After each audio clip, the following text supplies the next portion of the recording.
Hi. Wait, let me turn the music down. I always forget to do that. Hello. Hello, hello. Who is here? Who is here? Who is here? Who are you? Who am I?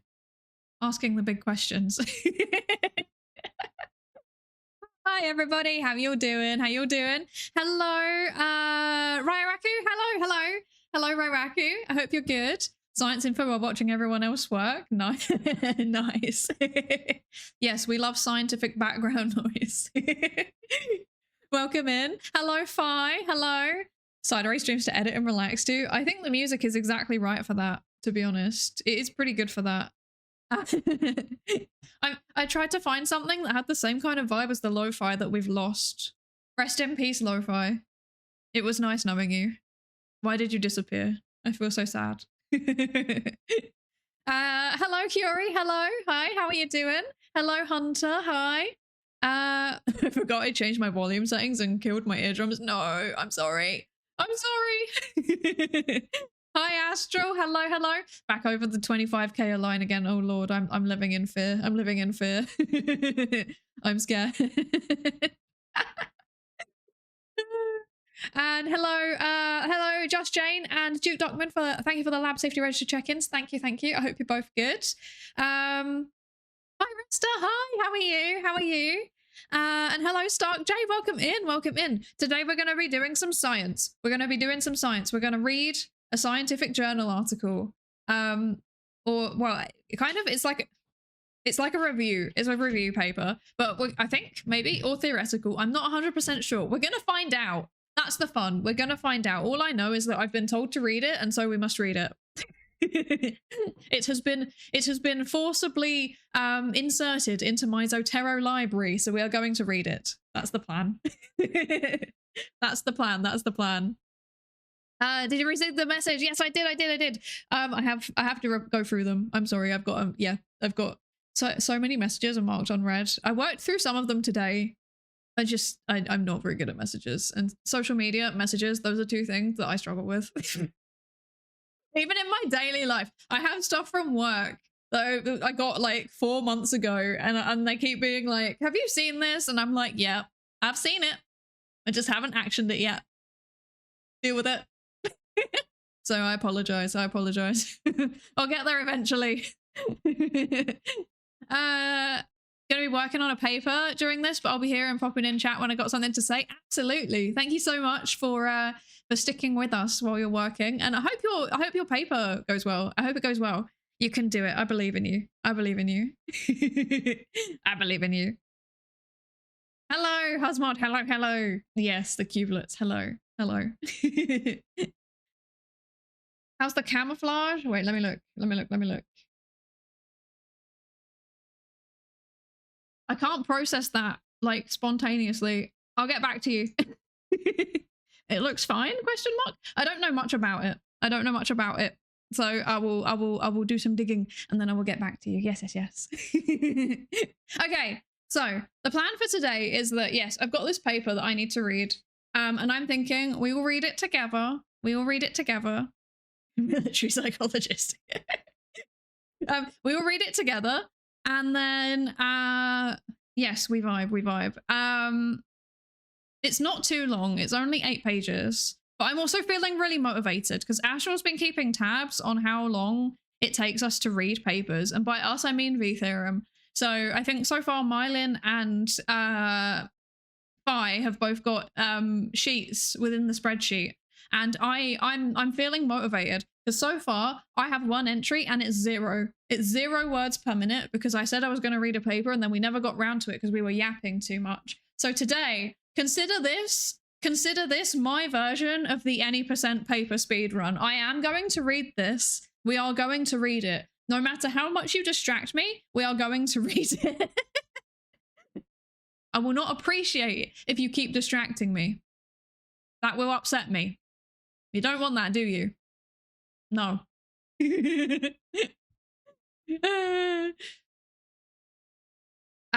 Good that there are those that read and make papers. I mostly gather data. Yeah, I do a bit of everything, to be honest. So for context, I'm a research psychologist. So I do like a mixture of lab experiments and So like I do a mixture of quantitative and qualitative behavioral research. So I do some surveys and I do some like getting people to sit in a lab and, you know, doing weird things. And I also do like interviews. And then, you know, go through and analyze the content of the interviews. So I do stuff like that. That's what I do. But yeah, I do also write papers and I do also read papers in order to write my papers. So, and this is one that I got told to read so that I could put it into my thesis. And I have a strong suspicion that it might come up in my Viva. So we need to read it. So that at least, even though I didn't cite it in the thesis, even though I didn't cite it in the thesis, at least I can talk about it, you know? And I figured if I do it on stream, I'm more likely to actually remember what we were talking about. So yeah, that's what I'm thinking. That's what I'm thinking. It might be faulty logic. I don't know. I don't know. Also, the 1K followers, chef's kiss. I know. I gotta say, I'm pretty happy. I can't believe we actually. I can't believe it. I can't. Like, what 1,000 whole people. Why? Why? Why? Not that I'm like saying why in a bad way. I'm very, very happy. We need to, okay, actually, before we start reading the paper, there is one thing that we should do. What should we do for the 1K follower celebration, right? Because obviously I need to do one. We're going to do one. But I would like to know what you would all like me to do to celebrate hitting 1,000 followers. Because I think it was 500. I was made to do karaoke and that was, we don't talk about the karaoke stream. We don't talk about the karaoke stream. We don't talk about the karaoke stream, okay? No. So I think it would be nice to maybe not do that.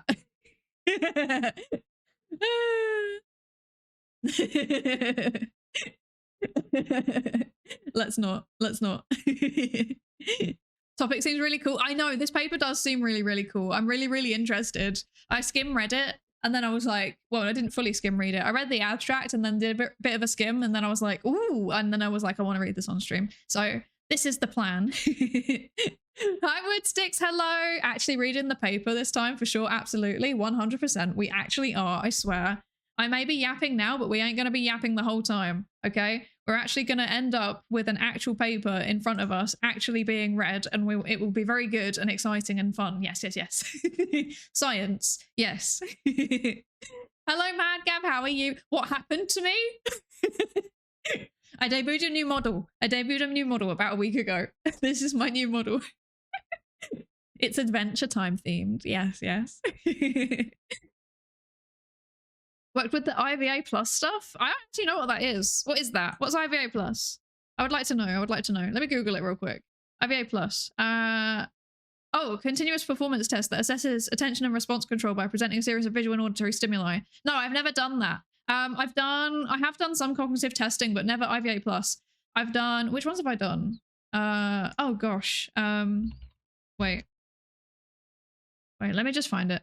I've done the small ones. So I was qualified to, I'm not anymore because I've not worked in healthcare for ages and these are more healthcare type of things. Although maybe I could actually do them as part of my research saying that. But I'm like certified to give the mini mental state examination and the Montreal cognitive assessment and the Adam Brooks cognitive evaluation. Yes, so I can do those. And then I began to have training in something else. I cannot for the life of me remember what it was. It had a really weird name. Intelligence tests. Let's have a look. Was it this one? I think it was the Wechsler. Yeah, it was the Wechsler. That was the one that I was receiving training to give. It was the Wechsler Adult Intelligence Scale. Yeah, it's an IQ test. Well, it's like a cognitive ability test. Yeah, I was getting training to do I think the fourth one, maybe. Yeah, the fourth one. I was getting training to get the fourth one. To get the fourth one, I got the fourth one as part of my training. I was given okay, we'll get there eventually. I was getting training to give it the waste for, but then yeah, I stopped working in healthcare, and my research isn't super. I don't really need to do it anymore. Congratulations on the milestone. Thank you. Don't pull an Ellie and Ressi and judge us for watching. Okay, I'm not gonna lie to you. I randomly got recommended Ressi's stream, right, yesterday. And I gotta say, I really enjoyed that. I really enjoyed Ressi's stream. That was very, very nice. I can't remember, it was like restoring something. And I felt like I was just sitting there. I was doing other stuff at the same time, just listening. And it was very, very nice. Lots of very interesting information. So yeah, but I would never judge for watching. Well, maybe a little bit, maybe. It's not like a judge, right? It's like a why. Like there's better, like there's so many good streamers on this platform and you're here. That's how I think about it. I appreciate it a lot though. Hi, Ichthyologist, hello, how are you? And hi, Alps, hello, how are you? I hope you're both good. I hope you're both good. What stream? We're doing the 1,000 followers celebration stream. Yes, yes. Eventually at some point. Not today, not today. This is just a science stream. Yeah. Yeah. We still don't talk about the we don't talk about the karaoke stream, we sing about the karaoke stream. That'd be even worse. We especially do not sing about the karaoke stream. Goodness. That would actually be somehow worse. I'm sure you were lovely. No, it was terrible. It was really bad. We did like they made me do like Nightcore Every Time We Touch by Cascada, and I had to do the Pikmin song, and then I had to do like, I was like, oh, let's do a science themed song, and then I tried to do like the song from the end of Portal, but then I forgot all the words. Yeah. So it was an experience, let's put it that way. And also there was a permanent 5-second delay between the music and me. I couldn't get it to work to line up. It was so bad. Oh no. How many gifted for the VOD? I actually think the VOD might be up. I can't remember. Wait. I think the VOD might be up now actually. Because I got a copyright thingy alert. Not like a strike. I didn't get a copyright strike, but I got a copyright alert with them being like, hey man, we noticed you're using Cascade. Oh no, the VOD isn't up yet. Okay. Oh, this must have been something else. Oh, it was from the Suffer-a-thon. Okay, that's why. It was from the Suffer-a-thon. That was okay. Apparently I also had to do that during the Suffer-a-thon. Am I mixing up my karaoke streams? Possibly. I don't know where I am anymore. The VOD will come soon. And I did the I'm uploading onto the VODs channel again. So for a long time there was no VODs. And now there is being VODs again. Here you go. Here's the VODs channel. I've uploaded some like key event ones. The rest of them are gonna go in chronological order. So I guess you'll see the karaoke stream at some point, maybe in the middle of April, I suspect, probably around then. Yeah, because I think, yeah, I agree. I think it was probably, yeah, I think it was in, oh, it was, okay, it would have been just after Vexpo, so I think it would have been, yeah, maybe like August or September. So that means, yeah, it's coming soon, because we're on to July now, I think. So, yeah. Soon. Subscribe to the VOD channel and eventually you'll see the karaoke stream, I guess. Oh dear. Hi, Zeriax, hello. How are you? I hope you're good. This has only made me more interested in the karaoke stream. Oh. I have a horrible feeling that like once the VOD's up, it's gonna come back to haunt me really badly. Pain. Hi Bushy, hello. Once again, I'm working on another assignment that's due in by the end of today. It's just editing and formatting this time. That's not too bad. You can do that. I believe in you. You can do it. I was not here yet for the karaoke stream. Please, can you demonstrate? Okay. here's my suggestion then. Here's my suggestion. Let's do. Okay, I'll do this only because I'm gonna do this because I think it's kind and I am benevolent. Okay. What I'm gonna do, and also this is kind of a compromise because I cannot emphasize enough how much I hated doing that karaoke stream. It was, well, no, I didn't hate it. Okay, let me rephrase that. It was very funny. And I enjoyed doing it, but also I would not subject you to that, like, out of choice. So, like, the only way that I would want you all to be subjected to that again is if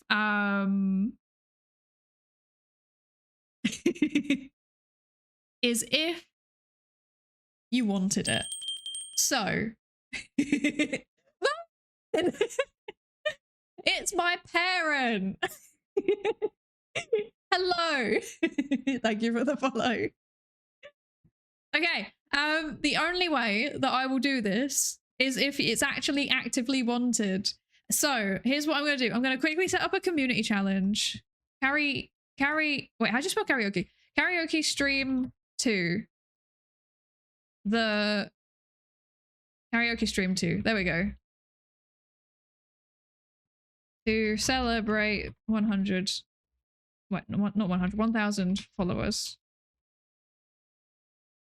Prize. Happy.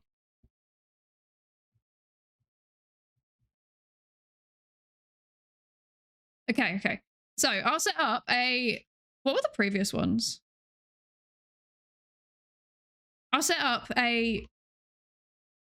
gonna set up a community challenge. Okay.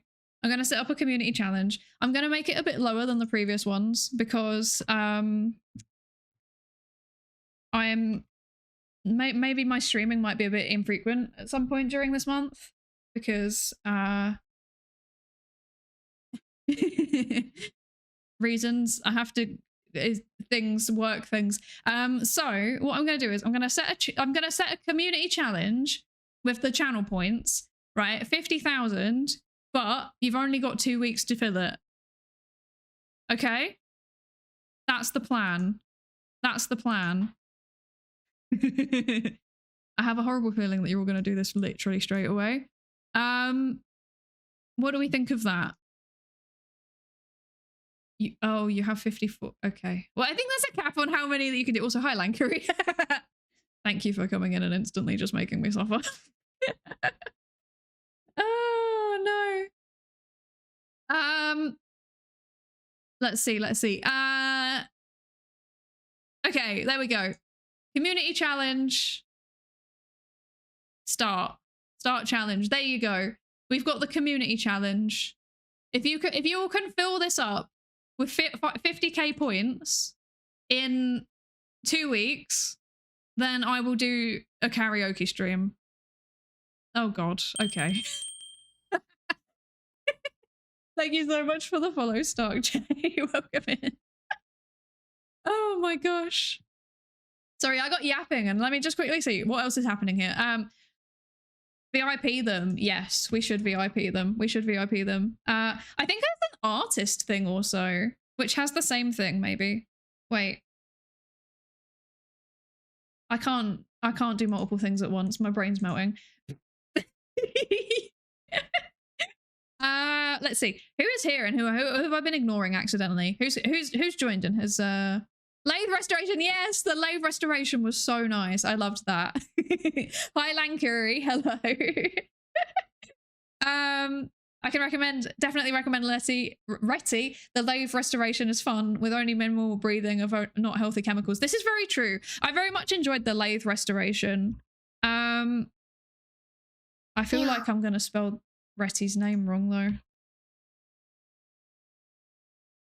Wait. There we go. Okay, cool. Right. If any of you enjoy watching like lathe restoration, like mechanical restoration, go and follow Retty. because I very much enjoyed his stream yesterday. So 10 out of 10, highly recommend. Very, very wholesome and comfy. But also slightly unhinged in a fun way. Like, yes, inhaling noxious chemicals type of way. So very good, very good. Highly recommend. Hello, Doc Rect. Hello, hello. Hi, Nightmind. Hello. How are you both doing? I hope you're both good. Finally managed to make the automatic backup strip work. Let's go. Let's go. Well done. Well done. Hello, Grillson. Hello. How are you? I hope you're good. Let's see. Oh, you're going to play D&D? Oh, how could you? How could you? That is fine. I hope you enjoy your D&D. Did you do mindfulness? I did. I did that last time, actually. I did. I'm on the ball with the mindfulness. Hello,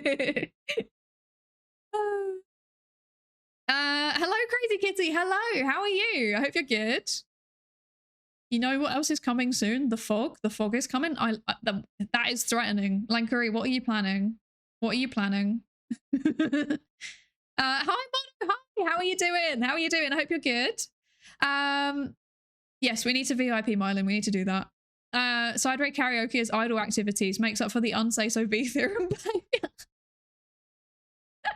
Who is the most say-so V theorem member, actually? Who is the most say-so V theorem member? In all honesty,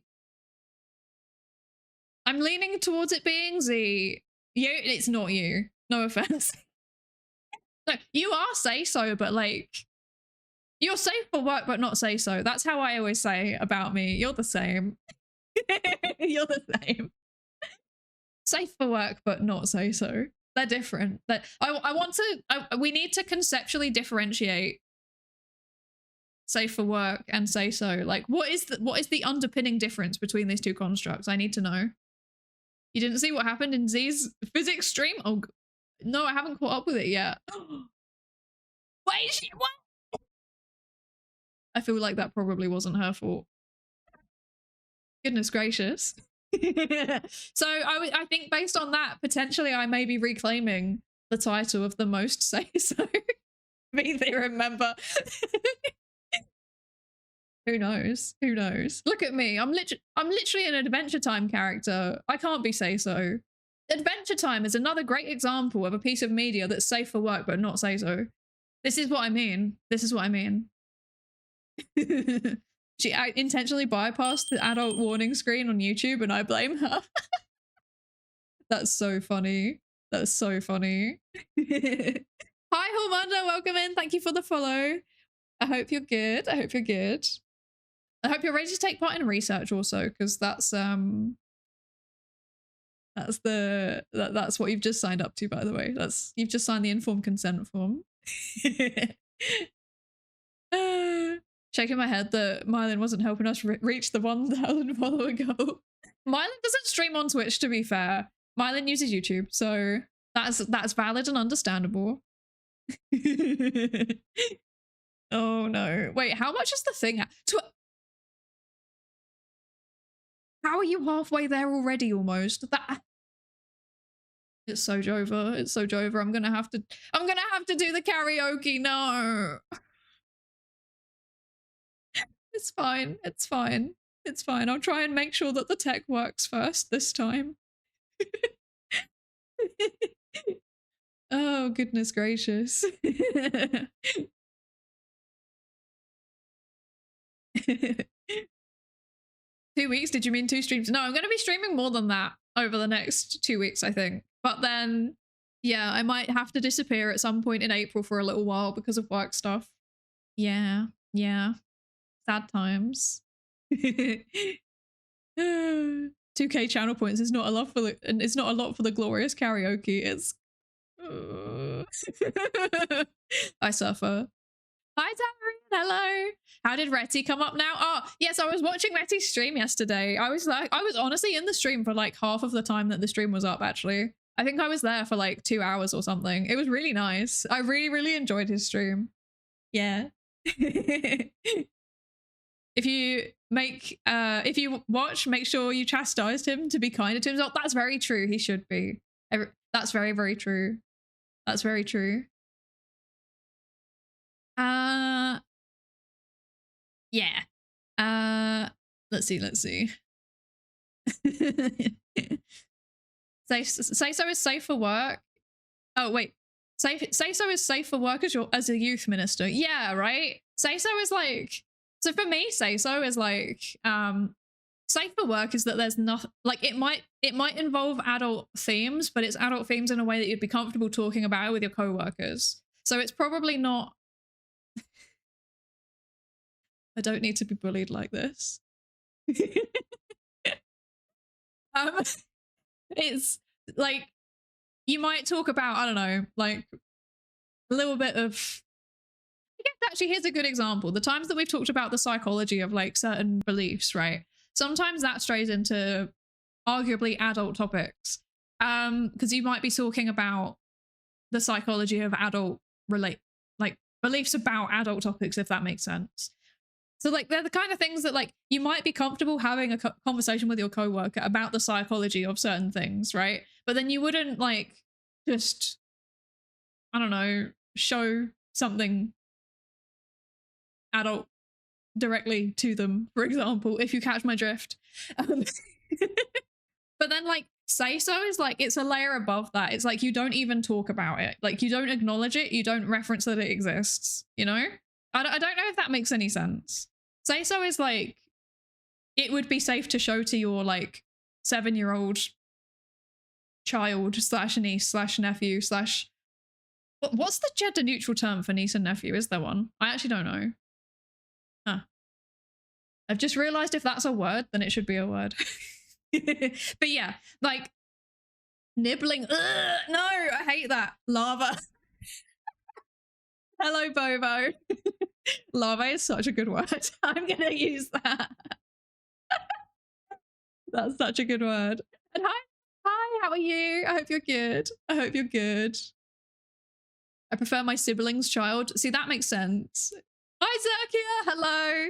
How are you? Spawn. That's also a valid word. Kin. That's a nice neutral one. I like that. I like that. Larvae to works well. I'll take that. Honestly, I honestly might just start saying larvae. Ah, yes, this is my sibling's lava. Amazing. Amazing. Do a song cover with me. We should actually do a song cover. Okay, I want to do you all know the, I forget the name. Wait, what's it called? Wait.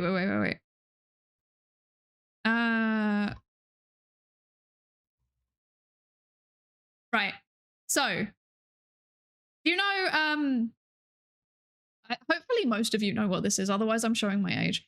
Do you all know Ochame Kino? The Vocaloid song where the character is basically like this. I want to do a V-Theorem version of that. I think that would be very funny. I need to pitch this properly to everyone. I guess this is me pitching it. We should do that. Yes. I'll do the animations. We can literally just use our models though. Like, wait. What do we think? Maybe. It kind of works.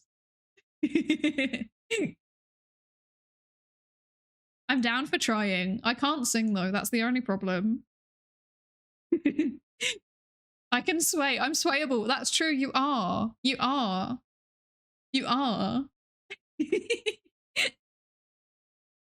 Husbando keeps saying that he wants a Psydere version of a certain Vocaloid song, and I keep saying no.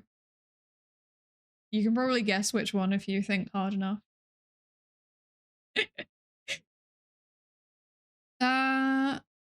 Let's see. Parenting continues. So true. I want to enable you or draw your microphone. Please don't. Please stop enabling me. Is it rabbit hole? No comment.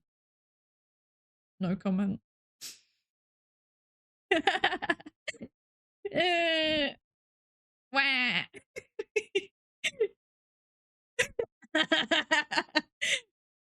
It would be funny, but I'm also scared. Great minds think alike. It's so true. It's so true. It is very catchy. It is very catchy. If I was gonna do it, it would probably be like an ironic one, right? That's what we were thinking, was something ironic. Like, I don't know if any of you have seen them. I've seen some really good versions that are like just basic. Like, I know that Rabbit Hole's animation in itself is ironic, but it's like a layer of ironic on top of the ironic. There's some of them that are really, really funny. Like a parody of a parody. Yes. I can't be affecting my my say-so image. The alleged Fansly is too much already, so this is the plan, right? This is the plan. This is the way to do it, right? Meta irony, exactly. This is the way to do it, right? You do all of the things that they say that you have to do for engagement bait as a VTuber, but you do it ironically. So you set up a Fansly, but you do nothing like unsay-so on it. You literally set up a say-so Fansly. Or like, you make a rabbit hole animation that's like ironic and also say-so. Just entirely wholesome rabbit hole animation. That's what you gotta do. That's what you gotta do. Subvert the meta. That was the plan. Exactly. We enjoy subverting the meta. Like an OnlyFans, but you're reviewing fans. See, I was thinking more like that one woman that set up a OnlyFans account so that she could post tasteful Victorian ankle pictures. That kind of thing. Stealing the idea, time to start a Fansly career. Exactly. Hi, Fishy. Hello. Welcome in. I hope you're good. I'm sorry, this is not a very scientific discussion that you've just walked into. I apologize profusely. Oh my gosh. Wait, Fishy's you're the artist. Oh my gosh, that art was so cute. It was amazing. Thank you so much. Wait, let me bring it up. I'm gonna bring it up. Wait. I need to download it first though. Oh wait, I've got too many DMs open. Okay. I'm gonna show this because this was so cute.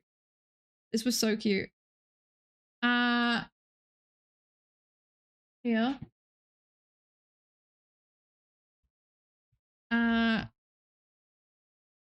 Here. There we go. Okay, here. Here. One day I'm actually gonna learn how to like organize my stuff quickly. There we go. Oh gosh, that's massive. Wait.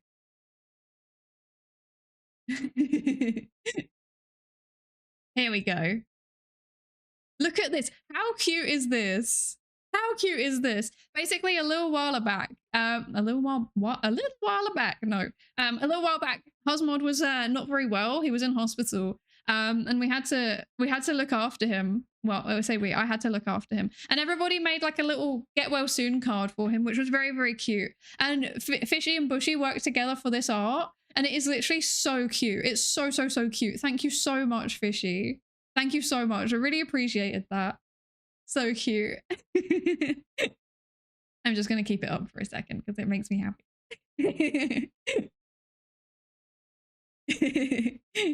But yeah, it was amazing. It's so cute. Thank you so much. Okay. Oh yeah, and something stochastic, the mod, that's Hosmod. So yes, thank you so much. Yes. Yes, you. Yes, hello. You.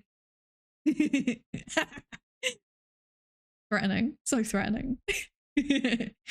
He's here to watch you. Right. Where do we get to?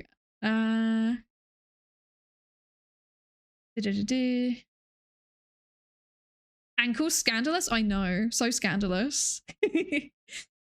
A scandalous Victorian ankles OnlyFans. It's extremely funny. Very, very good concept, I think. There is also that person, of course, that set up an OnlyFans account to review the fans. Yeah. What words per minute are we on? We all know it's 0. Please stop it. Oh my gosh. It was so funny because I just asked Fishy and Fishy did some same day delivery with some cute art. That's amazing. That's so good. I love that. That's amazing. Also, there's one other piece of art that I need to show actually. That's just reminded me. Here. Here. Here. Zoom. Here.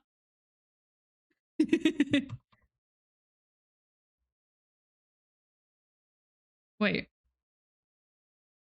Here. Yes, there we go. Okay. One more piece of art that I need to show. I would like to say shout out to my favorite / only model parent, Mylin. Because of this. Incredible. Incredible. This is amazing. I love the sample size. Incredible. Exactly. The smug, I know. It's look, it looks just like me.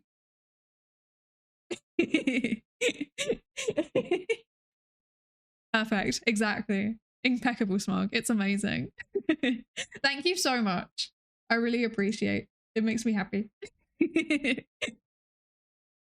But yes, it looks like at this rate we might have to be doing the karaoke stream because we're already halfway there. So I'm suffering. I'm suffering. Osmod's here to send us to hospital. Only if you break the rules. Only if you break the rules. Anything for my child. Thank you. Thank you. You have 93k points. Okay. Please don't. No. No. No. No. No. No. No. No. No. No. No. No. Don't do it. Stop. Stop it. I don't like it. I'm scared. I'm not a fan of this. I'm going away. That's right, there's a 2k per stream cap. Yeah, got you. So we're probably gonna hit it next stream based on how many points everybody seems to have. Oh well, it's fine. I assume it's happening. Brilliant.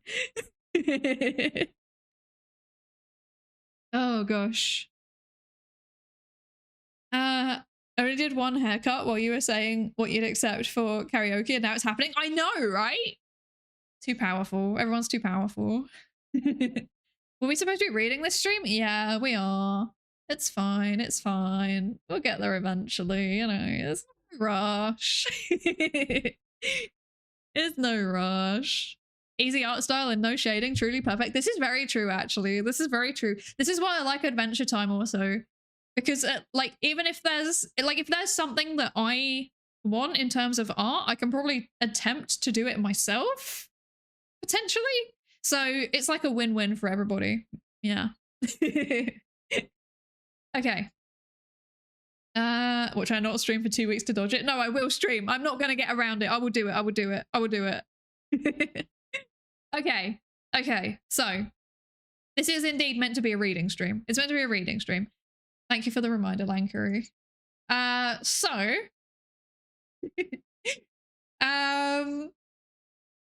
should we do some reading? Should we do some reading? Where have you gone? There you are. Disappearing on me. Shaking my SMH. We want this. There we go. Paper. There you go. See, look, it's a paper. This is a reading stream. I don't know why everybody's being like, oh, you're not reading. Look, it's right there. I am reading. What are you talking about? Okay. Is this good? This is good. Okay, I can move around without going off the screen. Perfect. Good stuff. SMH my head, exactly. Shaking my SMH. SMHing my SMH. Yes, so this is the paper that we're going to be reading today. And we have the paper. It should be... Oh, Husmod, you got rid of my pin. Where's my pinned message?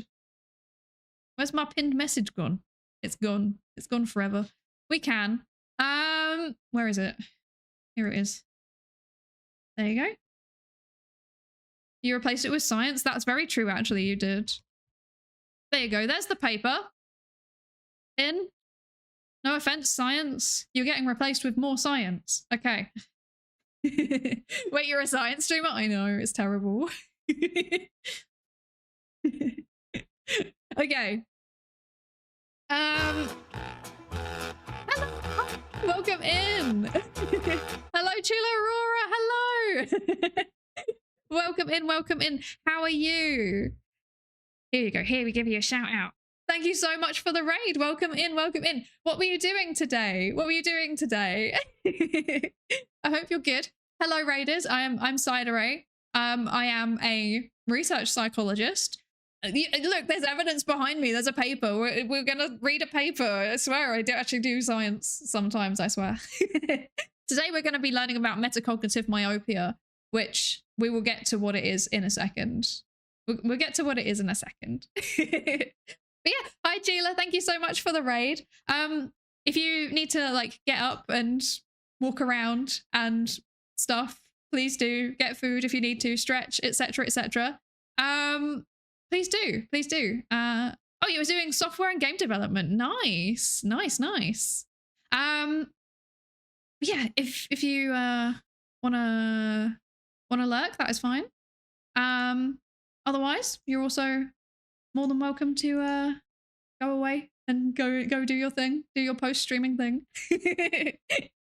Okay, so here is the plan. We're going to read the paper. So, metacognitive myopia, a major obstacle on the way to rationality, by Klaus Fiedler, Johannes Prager, and Linda McCoy.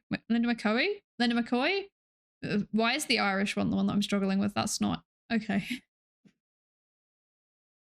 Okay.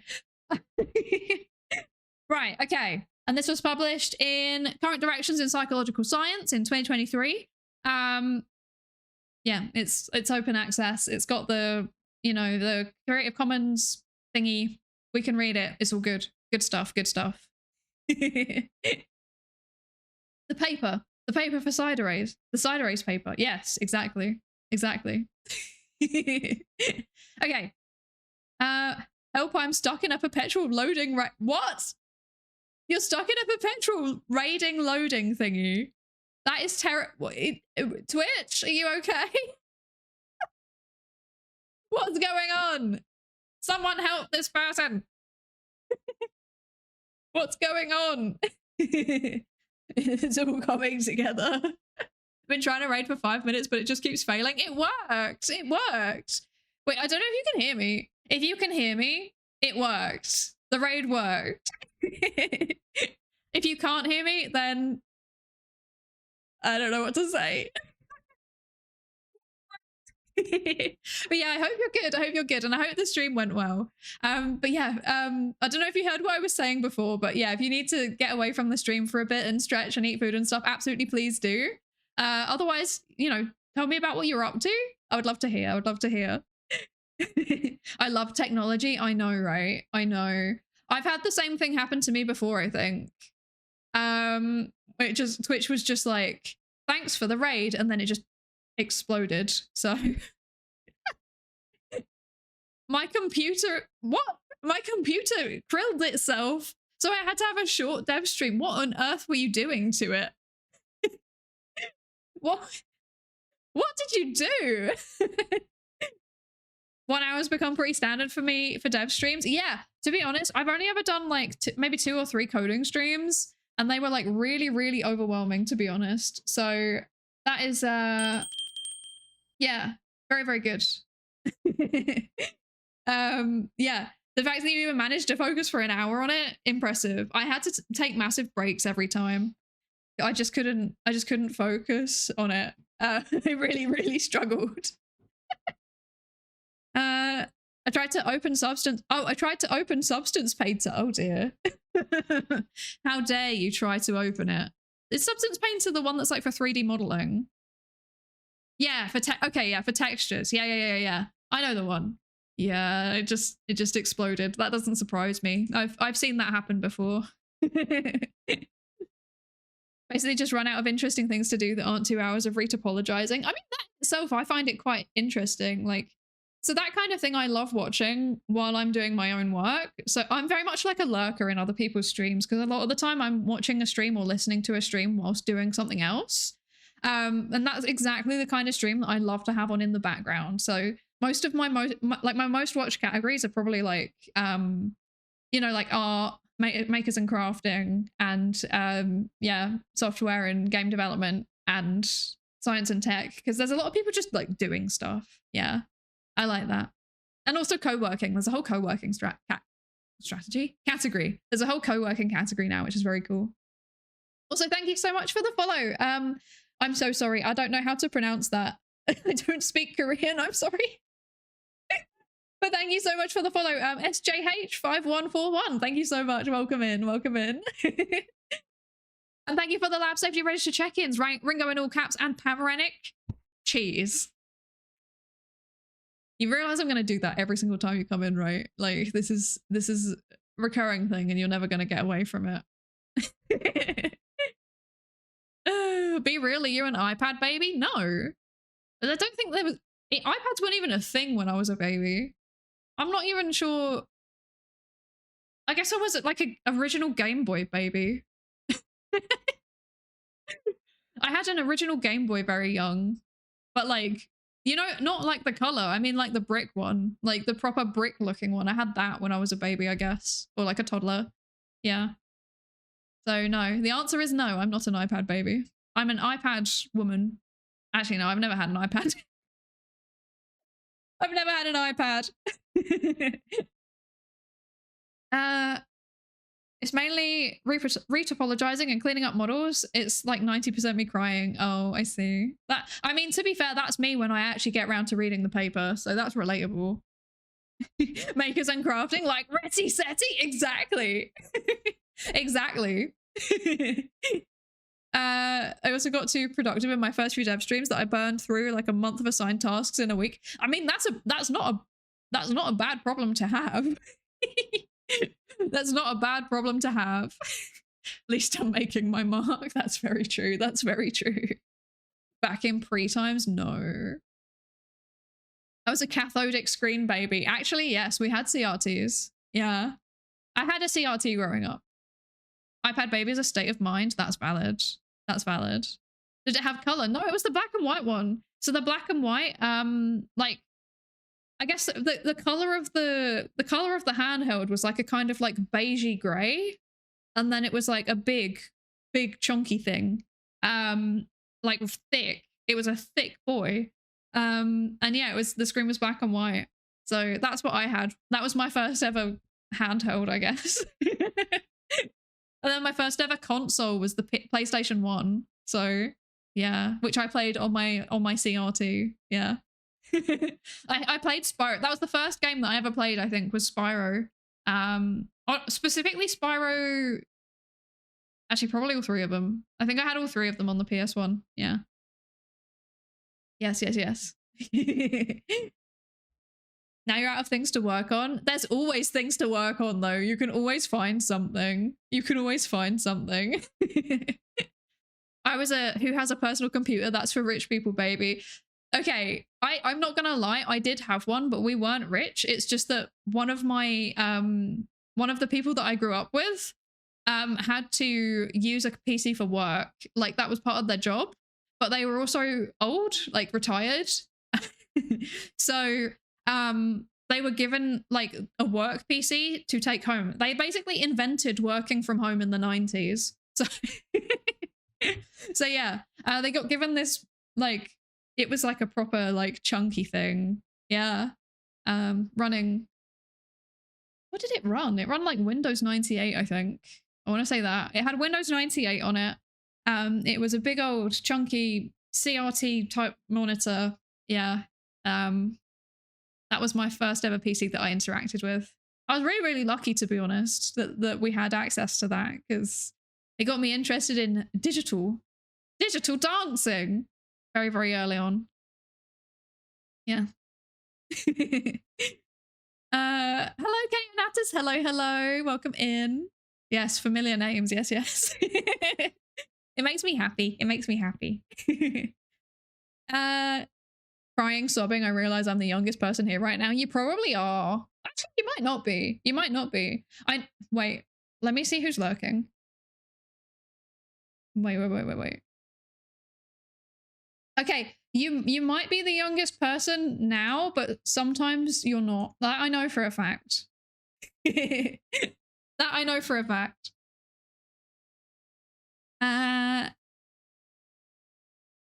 It was more like green and gray. Yeah, it was kind of like a the screen itself was like, yeah, like a kind of greeny color.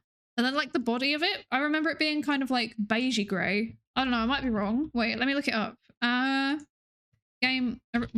Original Game Boy. Yeah. I guess it's more gray than mine. Might have just been beige because it was like well used. It was secondhand when we got it, so yeah. Let me. For anyone that's never seen this, I want to show you it. What is that file? What is that? What? Okay. Right, let's do this. I'm sure there may be some of you that have never seen an original Game Boy, and that really upsets me.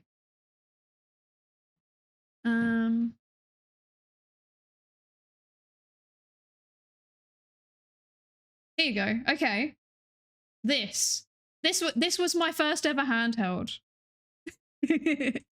That was my first ever handheld. That's what it looked like. Yeah. It was that.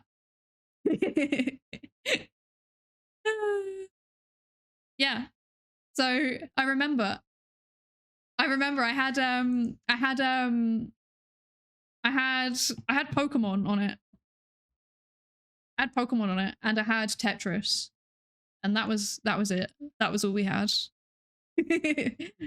Yeah. That's right now because the screens degrade over time. I think I might have one somewhere actually. I don't know if it's like I've got some stuff in storage somewhere, and I think I might have my original Game Boy in the storage. Yeah. Even I never had one of those. I started at the color. I had a color too. We upgraded. This one was secondhand. I think one of my parents got it for like from a friend at work. Oh, that's me. My bad. I was meant to get rid of this. One of my parents got it from a colleague at work as like a gift. But like secondhand, and it was very explicitly like, this is partially for you because your job is boring and you need something to pass the time, but it's also partially for your child who seems like they would enjoy video games. And then my parents gave me Pokemon, and I was like, yes, I very much enjoy video games. So yeah. I must collect all of the Pokemon. One with a broken speaker. Yeah, we have a Game Boy Color with a broken speaker. We need to fix it. We need to fix it. I think we've solved one of them now though. So we had two of them. One of them like just ended up in my possession somehow. I still don't know how. And then the other one was actually mine, but it's got a broken speaker because I took it literally everywhere. Whoa. It's my medication time. I apologize. I took it literally everywhere with me. So yeah, we sold one. And then the other one is mine, and I'm sentimental over it, so I don't want to get rid of it because like I spent so many hours playing it. And I remember when I was a kid, the thing that was always a bit annoying, we didn't have proper backlights on it, I think. So if I remember correctly, it didn't have proper backlights. And then I'd be like playing Pokemon in the car, and then I wouldn't be able to like read the moves properly because there was no light. Yeah. Time to learn soldering to repair the broken speaker. Husmod wants to do it.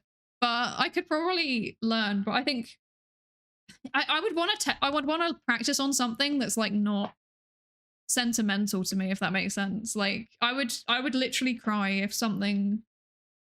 There's a reason why I'm not just replacing it like with a different Game Boy Color. It's like I want that one, you know. There was a light attachment. It was a clutch. No way. I didn't know that. I remember the printer thing because I kept seeing adverts for it and I really wanted it, but we couldn't afford it. Yeah. Also, did I say hello to you yet, Sine Wave Mood? I can't remember if I did. Hello. I hope you're good. Yeah, the external lights were difficult. It made it difficult. Hi, Jiro. Hello, hello. Left my mark. I'll be going now. Thank you for dropping by. Thank you for dropping by. There's going to be an ad in a second, so I'm going to keep yapping until after the ad, and then we'll actually start reading the paper. I also need to take my medicine. I apologize. Just noises. Yeah. You could build a keyboard to practice. Yes, that's on my list of things that I really want to do, because at the minute I've got a mechanical keyboard, but it's like, you know, like a ducky one, like one of the pre-built ones, and it's like it does the job, but it's not what I want. So I do actually want to do that at some point. Yeah, we're planning for it already. Exactly. I think that'd be really fun as well, because I'm going to be terrible at that. I'm going to be so bad. There are people that would repair it very cheaply for you. It's easy to come to a nerd with a sentimental object and they'll gladly solder it for you. You know what? I live with one. So yeah, I'm going to give it to Husmod and he'll be able to do it. Because he's already, I think, if I remember correctly, I think he already fixed the other one that we got rid of. Yeah, thumbs up. Okay, yeah. He already fixed the other one that we got rid of. Like the one that we sold. I think it was the screen. Something was wrong with the screen and he replaced the screen. So I know for a fact he'll be able to fix the speaker as well. It's just me being paranoid. Like I'm quite clumsy, so I have a strong suspicion the first few times that I try and solder anything, I'll just break everything that I touch. Yeah. It's like how, like, when it comes to building PCs, like, I'm kind of confident enough to do it a little bit, but I'm not confident enough to, like, do the things that are delicate. Like, I can put in RAM sticks, no problem. I can, like, you know, attach an SSD, no problem. But, like, when it comes to the CPU, every time I'm like, Cosmo, do you do it? I'm scared. I don't want to touch it. I'm scared. I'm going to break all the pins. I'm going to bend all the pins. I'm going to snap them off. They're just going to all fall off. Oh, scary. Scary. I vaguely remember having one of those Russian Game Boy things. Google says it was called Brick Game. What? I didn't even realize that was a thing. One thing I do remember is that there was a period of time where they did like little video games, like little handheld video game things in Happy Meals, right? And I remember they did like a Happy Meal crossover with Sonic. And they did these Sonic handheld games, and one of them was like a tennis game. I don't know why I remember this so specifically, but one of them was a tennis game, and I was like obsessed with Sonic when I was younger, because look at me, obviously I was, and I was like, I really want the Sonic tennis game. Just specifically, I want the Sonic tennis game, that one. I don't care about any of the other handhelds, I just want the tennis one. And I got it, but like, I think we went to McDonald's like maybe twice during the period, and like I got other ones. I didn't get the tennis one. So at the end, I just like went up to McDonald's and I was like, please, can I specifically have this one? And obviously I was a small, frail looking child. So they were like, yes, we'll specifically put this one in since you need it, which was very kind of them. So yeah, that's good. You had the motorboat one. Yeah, I remember. Hi, Potter. Hello. How are you? I remember having a Game Boy. It should be in one of the drawers somewhere, but I've not used it in ages. Yeah, same. The speaker's broken, so I can't use it at the minute, but I still have my Pokemon games. I don't really have any others. I think I've got the Pokemon games, and that might be it. Yeah, that might be it. But I remember I had like Pokemon. So I had Pokemon Yellow, I had Pokemon Gold, and I had I had a Monsters Inc. game, which is like, I don't even remember when Monsters Inc. came out, and I don't remember how old I would have been when Monsters Inc. came out. Monsters Inc. Wait, it was 2001? What? No way.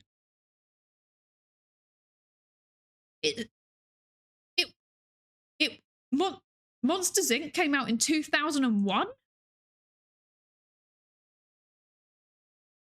That upsets me. Oh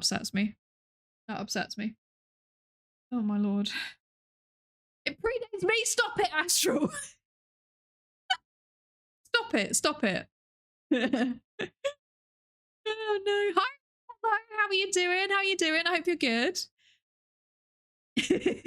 Monsters Inc. is older than me. Oh my lord. How? Oh, So many of you. Ow. Okay. You're old? I'm not old. I'm not old. I'm a youthly and I'm youthly brilliant. Okay. Lack of fluency is apparently probably a symptom of aging. I'm a youthful and sprightly individual. Look at me. Do I look old? Does this look like the face of an old person to you? Do I look old? I don't look old.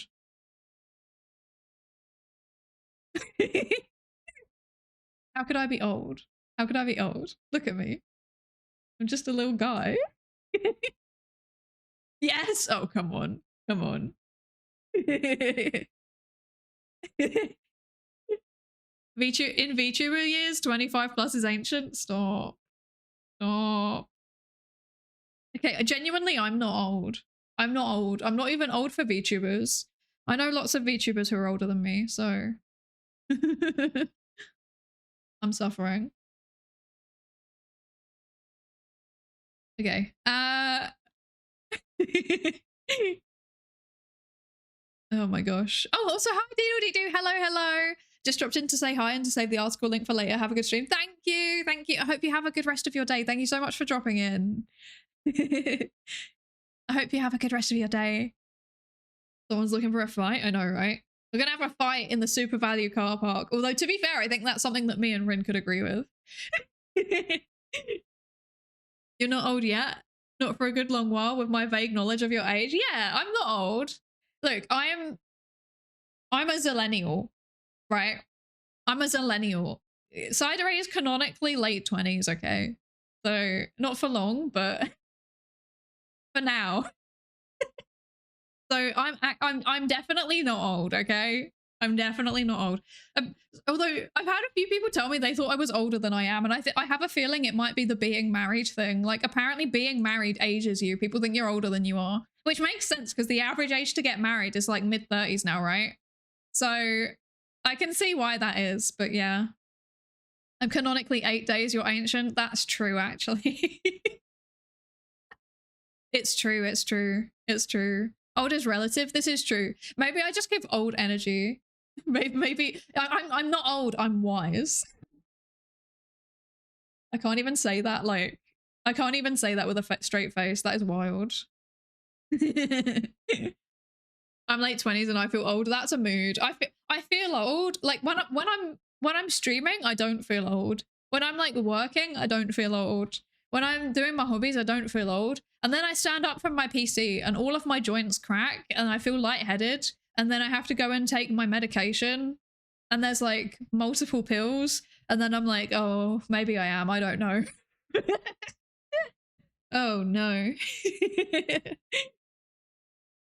Z is canonically as old as the universe or something. You're a baby. This is extremely true.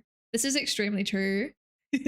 I keep forgetting I'm only 21. I do the opposite. I underage myself. I keep forgetting that I'm older than I think I am. Yeah. Yeah. Having all the issues started when I was early mid-teens. Having the issues for me started when I was conceived. I'm not gonna lie. I have a genetic thing, so it literally started when I was conceived. My joints were creaking in the womb. Oh my gosh. Okay, let's read the paper now. No, I feel that. Such a painful existence, but in a fun way, you know, in a fun way. Oh my gosh. Oh my gosh. Hi, SJH, hello. I'm Korean. I entered here to learn English. The reason is that I want to talk English well. My major is electronics. Nice to meet you. Nice to meet you too. Electronics is a very, very cool major. Very, very cool. I love that. I hope that you can learn some English off me, but I don't speak English well myself. Even though I'm from England, I speak England. I speak England. Okay. I speak English very badly. I've just proven my point there. So that's good. That's good. But yeah, welcome in. And hi, Larky Luna. Hello. How are you? I hope you're good. I hope you're good. Immediate example. I know. I'm living in denial and I forget I'm 10 years older than my imaginary age. That's such a mood. That's such a mood. I'm gonna change my law so that I'm like perpetually something. I don't know. I don't even know anymore. I don't even know.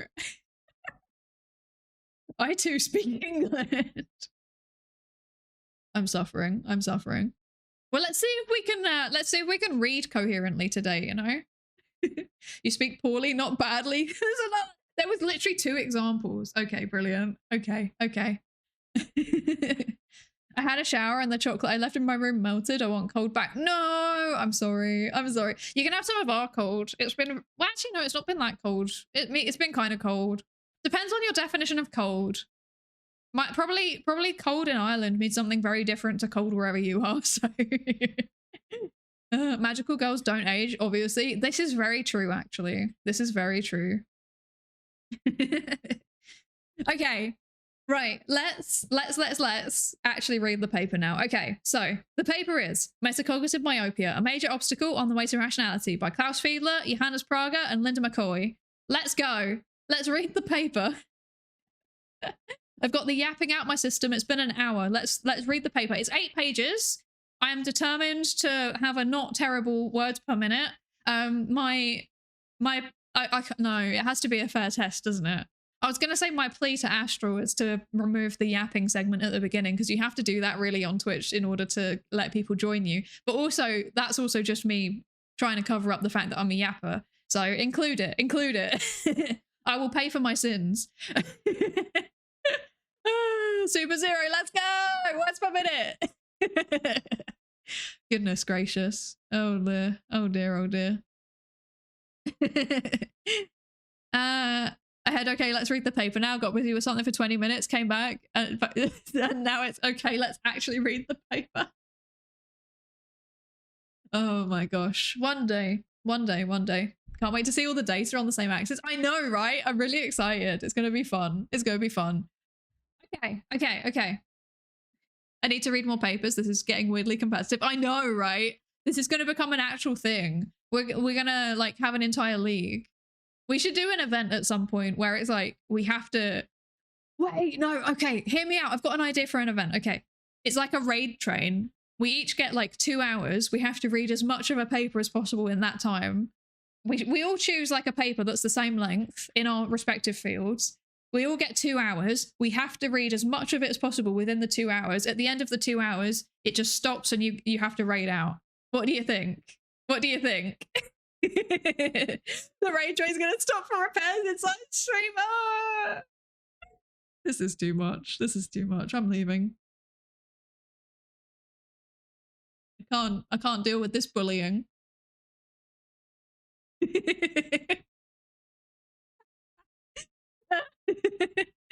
Okay. No, we're doing it. We're doing it. Okay, we're doing it. Okay. So she says she can't find her Zotero. Okay. So let's do it. Abstract. Okay. The notion of metacognitive myopia refers to a conspicuous weakness of the quality control of memory and reasoning processes. Although people are often remarkably sensitive, even to complex samples of information when making evaluative judgments and decisions, their uncritical and naive tendency to take the validity of sampled information for granted constitutes a major obstacle to rational behavior. After illustrating this phenomenon with reference to 2 prominent biases, which is wait, what? Oh, with relation to 2 prominent biases, not to 2. Okay, I don't know why I did that. After illustrating this phenomenon with reference to prominent biases, so specifically base rate neglect, misattribution, and perseverance, we can decompose metacognitive myopia into 2 distinct but intertwined functions, monitoring and control. We offer explanations for why effectively monitoring the biases resulting from information sampling in an uncertain world is so difficult, and why the control function is severely restricted by the lack of volitional control over mental actions. Because of these and other difficulties, metacognitive myopia constitutes a major obstacle to rational judgment and decision-making. Okay. I hope that they define their keywords, because if not, that's going to really severely affect my words per minute. Because there's some words there that I don't know what they mean off the top of my head. Oh no. What have I done? Okay. I'm gonna drink some tea and then we'll keep going. I'm finding a paper. Oh no. Yeah, academics and competition, classic combination, right? Why are we like this? Why are we like this? Yes, we're reading. Okay, let's go. Okay, right. Okay. I've drunk my tea and I'm ready to go. Okay. The concept of rationality is commonly related to Simon's 1982 work on bounded rationality, to Tversky and Kahneman's 1974 research on heuristics and biases, or to, Gigerenze's 2008 adaptive toolbox.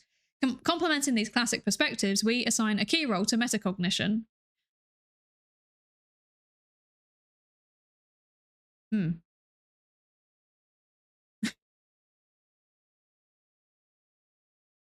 They're just not going to explain what any of those are? Like, not even a quick description? Come on, give me something to work with here, man. Okay.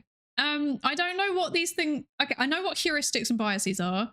I know vaguely what bounded rationality is. I do not know what the adaptive toolbox is. So we're going to have to start off by doing some Googling, so that's great. Right. Bounded rationality. Okay. So bounded rationality. These things all go together. They're all kind of interrelated from what I remember. Right, okay. Yes, okay. And then what was the last one? Adaptive toolbox? What is this? Okay. This. There we go. Okay. I'm Googling them because I don't trust myself to get it right. I am not a cognitive psychologist. Okay.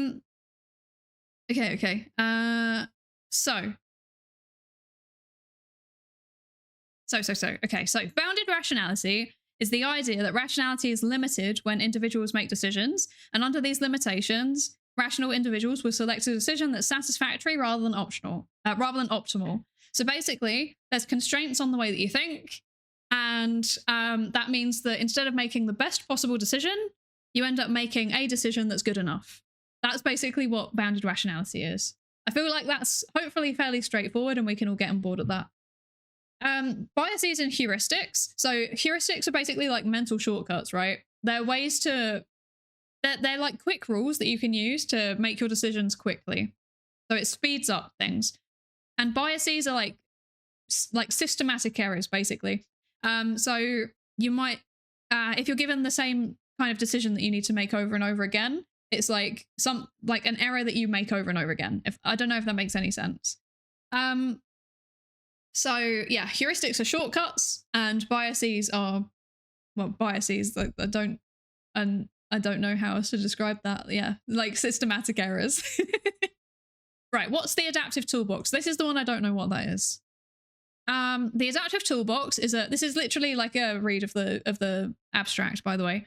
The adaptive toolbox is a Darwinian-inspired theory that conceives of the mind as a modular system that's composed of heuristics, their building blocks, and evolved capacities. Okay, so if I'm putting these together, I'm assuming what the authors are saying is bounded rationality. So people make decisions and they choose a satisfactory option rather than the best option.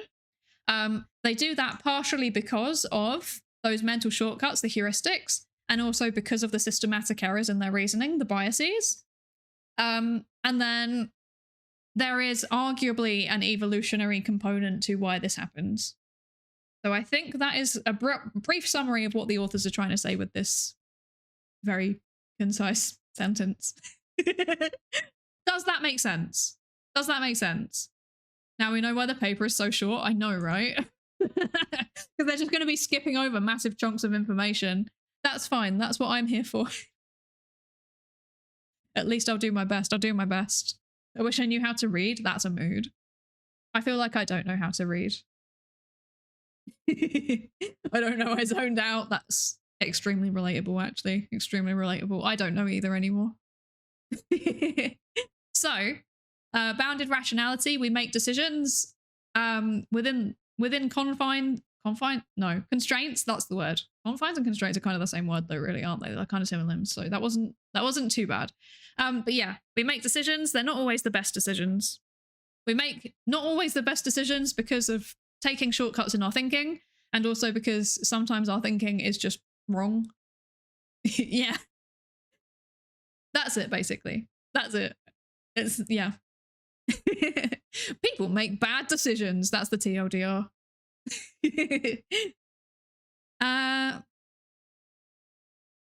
Let's see. My stream started loading right after she said, okay, let's start reading. And I thought she just wasn't reading out loud. That keeps happening to me. I'm like actually watching someone stream and then it just like goes silent. And then I'm like, oh, they're just not talking. And then I open up the tab 2 minutes later and it's like, it was buffering the whole time. Like that keeps happening to me. Or like Twitch disconnects me. It's very weird. I don't know why that keeps happening. Yeah.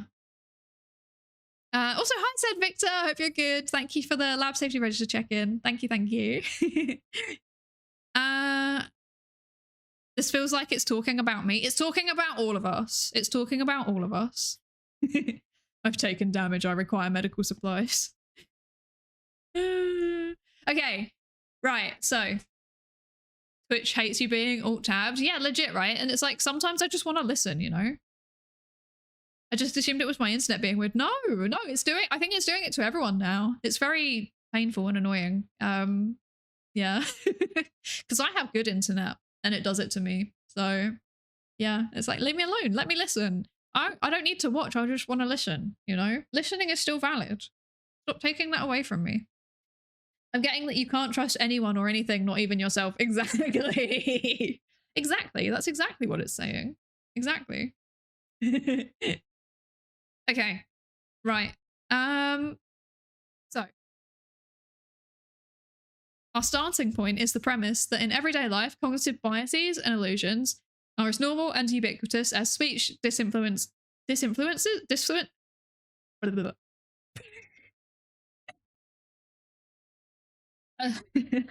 Our starting point is the premise that in everyday life, cognitive biases and illusions are as normal and ubiquitous as speech disfluences. Disfluencies. I can't.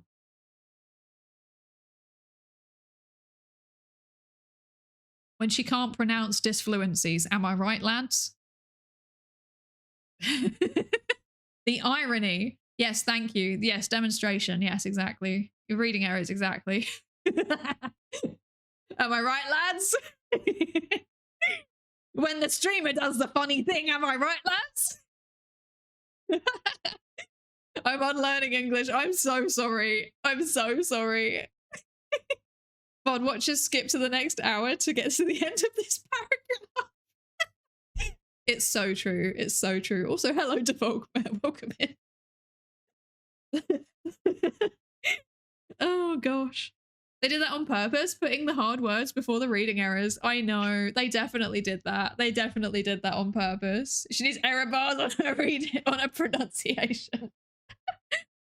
Oh no. And my spelling, to be honest. The limit of Psydere's energy approaches infinity really does equal Rin Penrose. My rival. I still haven't heard of RSVP to the Super Value fight, by the way. We're still waiting. We've not heard anything. Yeah. So he never got back to me. Because they're scared. Rin's scared. Then I might win. Okay. 4 minutes to the next words per minute check. We need to go fast. Okay. Let's go. So, our starting point is the premise that in everyday life, cognitive biases and illusions are as normal and ubiquitous as speech disfluencies, reading errors, or unskilled motor responses. Unskillful motor response. There we go. We've got reading errors sandwiched by reading errors. Brilliant. Normally, however, these flaws are not consequential, but rather easily noticed and corrected. One would hardly diagnose irrationality if a person sometimes exhibits spelling mistakes, mispronunciations, or clumsiness. Well, that's good. I'm by definition, according to them, I cannot be diagnosed with irrationality. They've just proven it, you know? This sentence, this is a very important sentence, okay? I'm not irrational, no matter what anyone says. So why would one infer irrationality from such anomalies, as explained below, as anchoring biases or base rate fallacies? What is irrational may not be the primary occurrence of biases. Rather, we reserve the term irrational to refer to the persistence of biases in spite of opportunities for metacognitive validity checks that can detect and enable correction of those primary biases. Okay. Right. This is important. This I think is the first thing that's really like digging into what they're trying to what their core thesis for this is, right? So biases, heuristics, stuff like that, the mental shortcuts that we take and the systematic errors that we have when we're assessing information.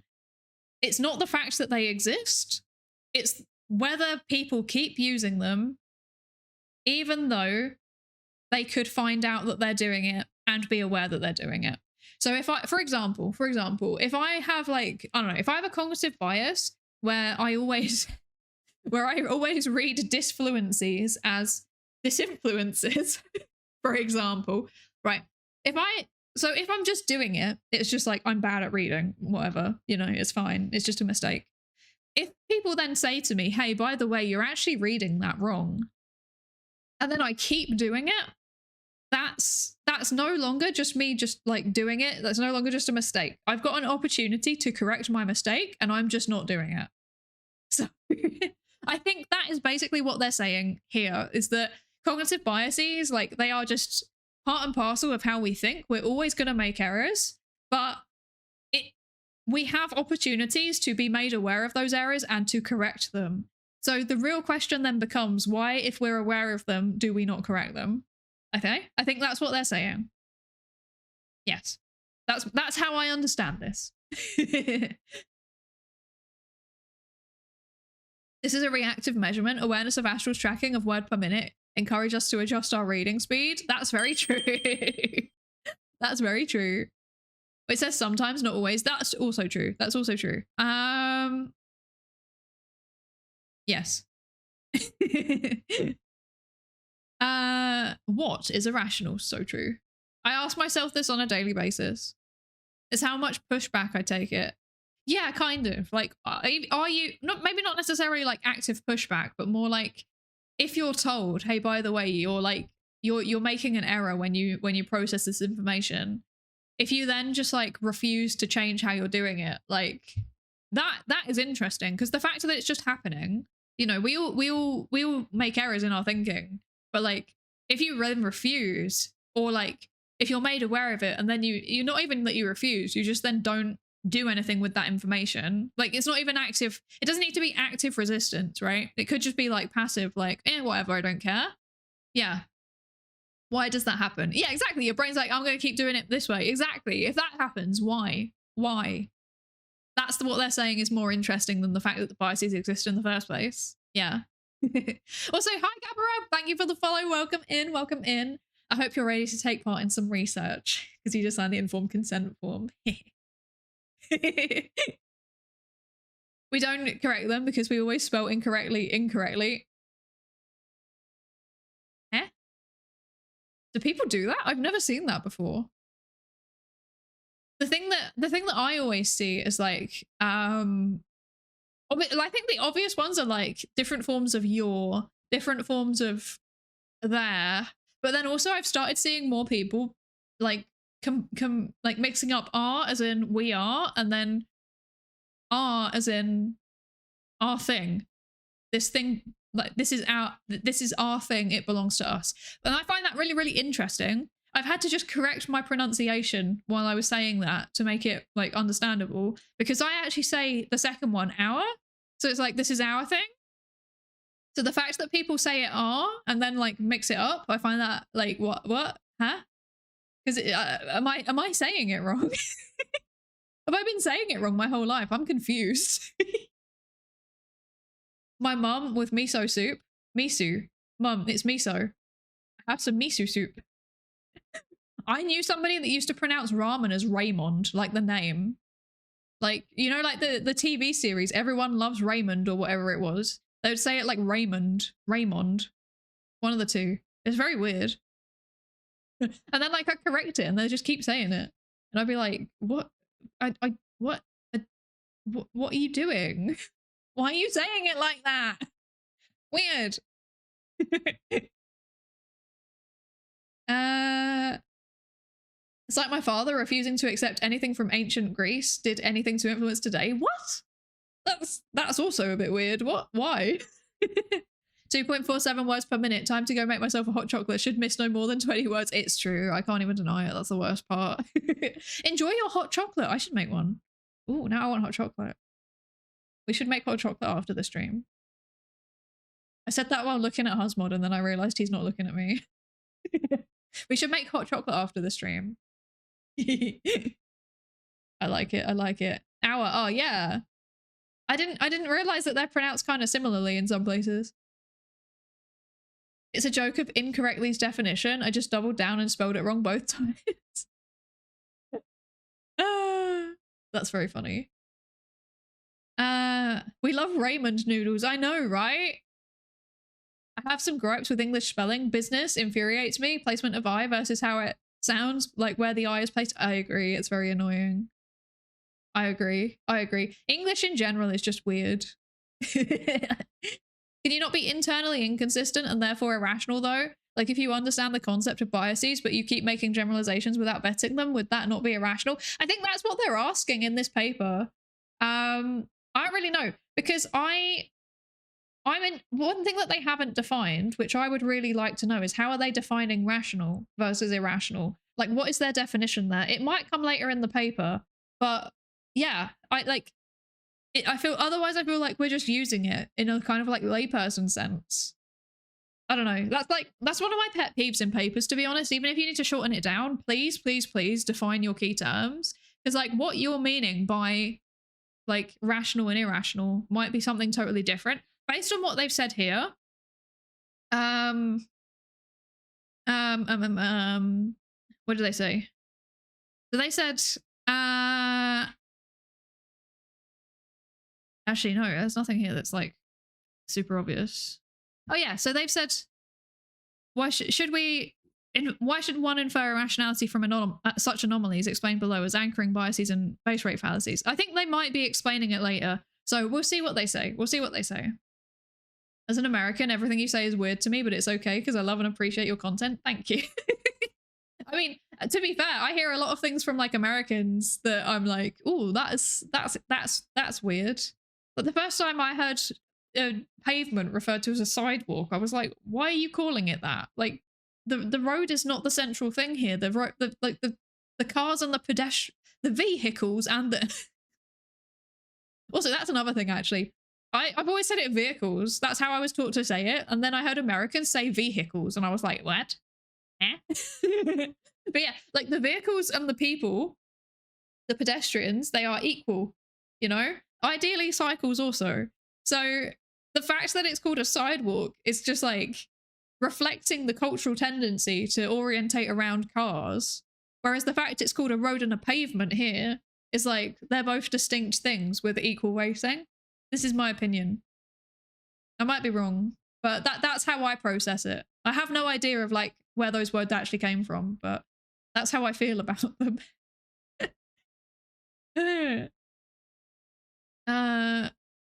He thinks only China and the US have done anything significant. Well, that's just like factually incorrect. That's just wrong. There's a lot of like ancient civilizations and modern civilizations that have done a lot of things. That's a bit weird. Oh my gosh. Oh my gosh.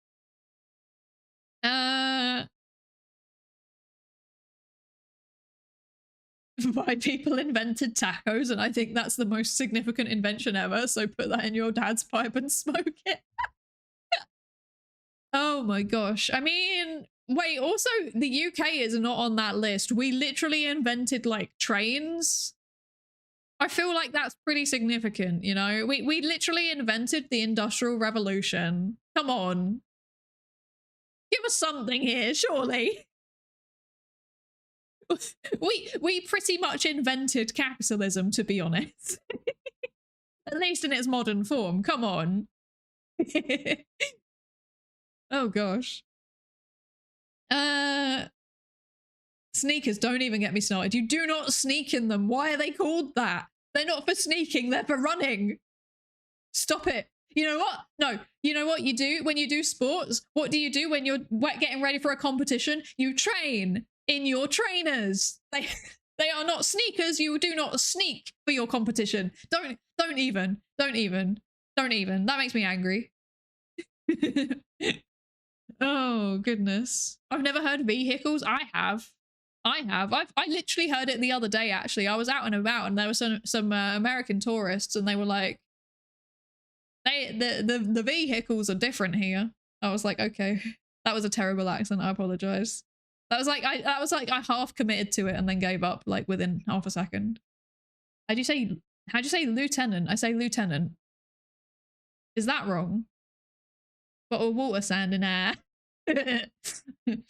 I'll have you know, it's not ass, it's arse. Get it right. Oh my gosh. Oh wait. I just realized I haven't done something. I just realized I still haven't VIP'd Mylan. Actually, Mylan, do you want the VIP role or do you want the artist role? There's an artist role and I think that would be nice too. There's only 5 of those. VIPs have got loads. Wait. There we go. Yes. Follow your dreams. Okay, you can be an artist then. There you go. Look at you with your nice fancy artist tag. I think you get all the same perms as VIP. I think they're literally the same. Can I do both? Wait, I can. Oh, look at that. Look at that. Now you got the fancy perms. Double roll. Fancy. I know. Very fancy. I should not let you down, thank you. You already haven't. Look at the quality of this model. I could never be let down by you. Deserved, very much so. Very much so.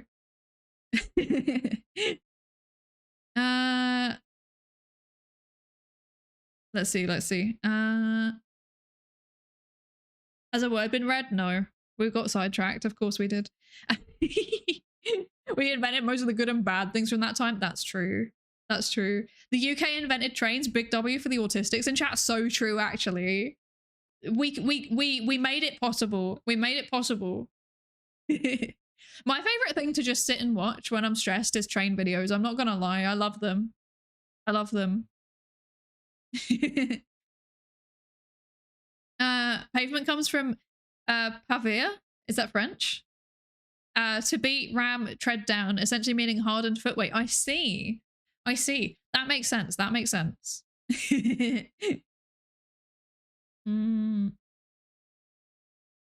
Maybe you don't sneak in your competition, but what? I'm scared. Please don't sneak in any competition. Don't do anything sneaky, because that kind of implies like you're doping in your sports competition, and that's not great. You will get kicked out of the International Athletics Federation or whatever it is. It's not great. Not ideal. I believe it's pronounced lieutenant. What? Oh, that's the... Okay. That version of lieutenant sounded more US versus lieutenant. What? I'm learning things.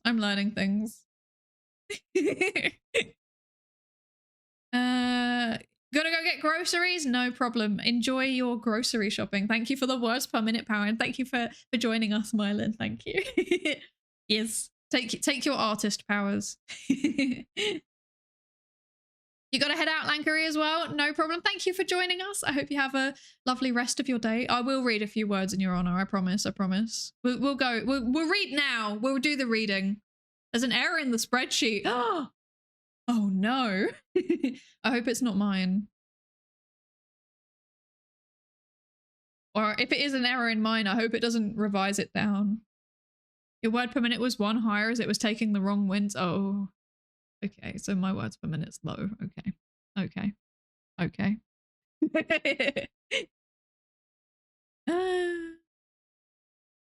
The trains that clear snow in the mountains are the best ones. Those are pretty good. Those are pretty good. I'm not gonna lie. I really like... We discovered the other day there was like a POV, like train driver thing, video thing. I really enjoyed that. That was very good. How do we know autistic people existed before trains? I find it hard to imagine what they would have been like. I know, right? Like what did you find interesting? I have a feeling it was probably like collecting different types of rocks or different types of berries or something. Or like maybe animals? Or I mean, to be honest, a lot of the like ancient early scientists kind of gave the energy of people that were like, wait, yeah, maybe it was those like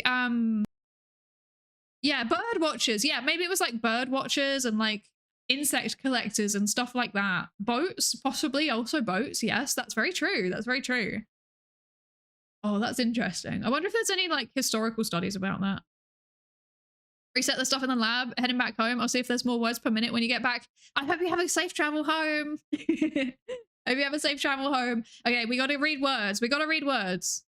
That weird, extremely good blacksmith that made the best spoons. Yes. Yes.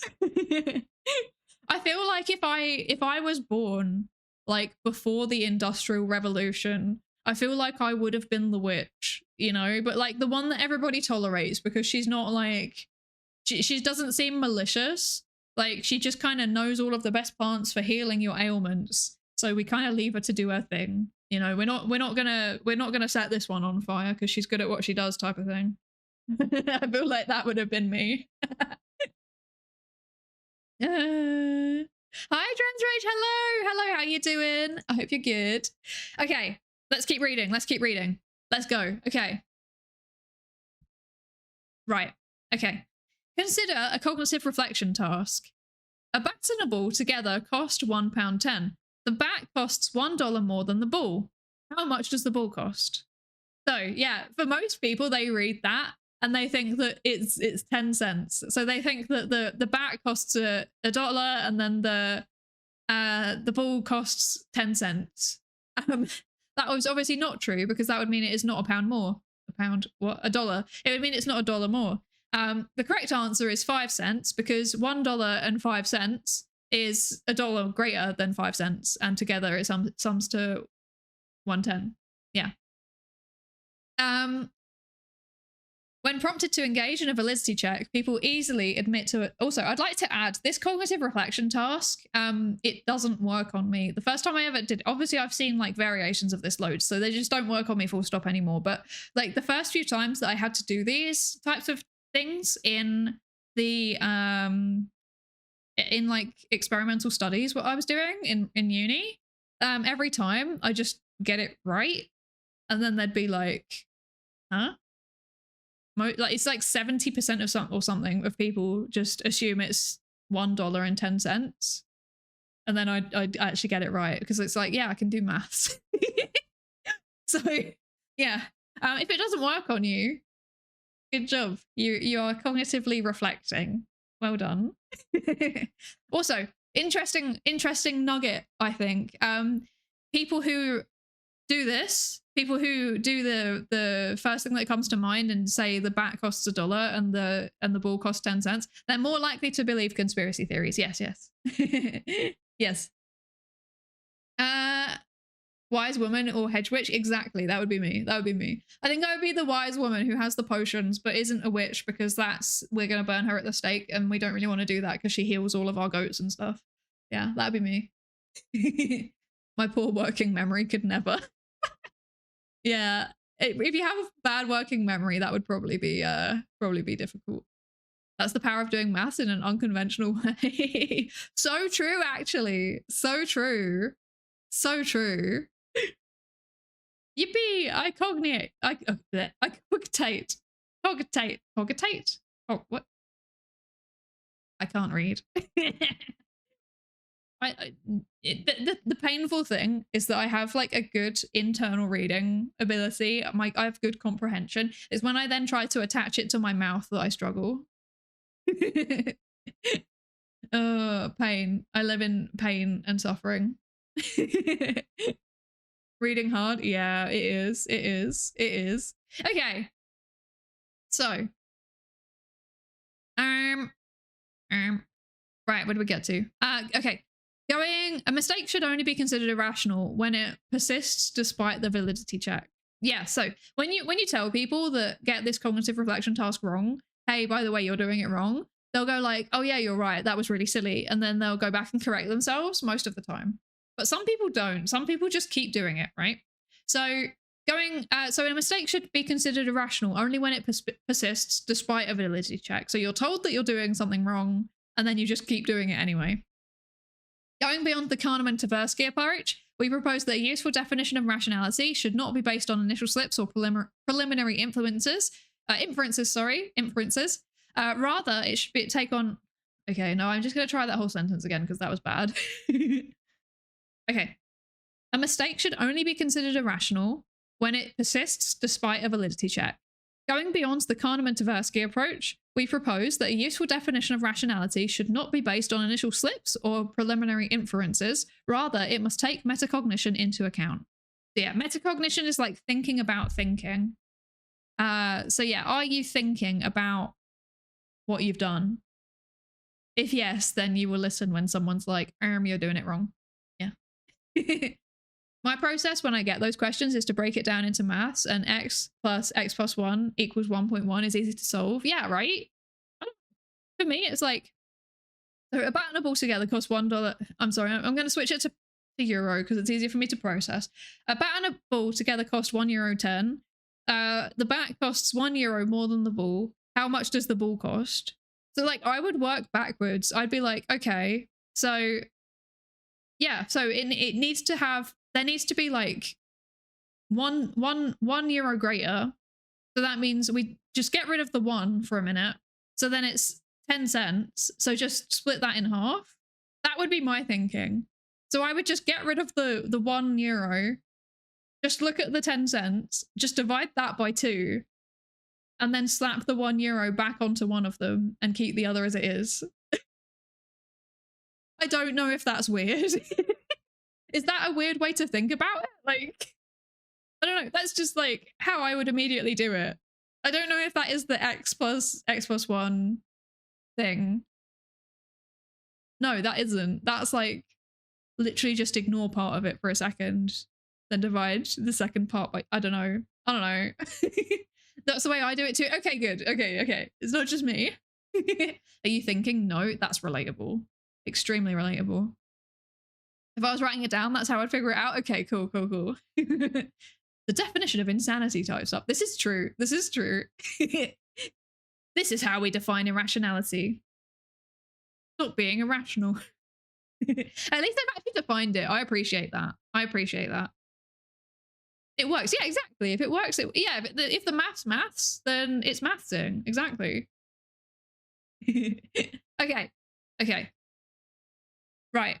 So their definition of rationality is you make a mistake, whatever, it happens to everybody, but then you get told that you make a mistake and then you go back and correct it. Their version of irrationality is therefore you make a mistake, you get told that you're making the mistake, and then you just keep doing it anyway. Okay, that makes sense. Right. I wonder if I sent this to my extremely irrational stepfather, he'd recognize himself. He absolutely wouldn't, because a big part of being metacognitively aware is that you're able to assess your own cognitive state.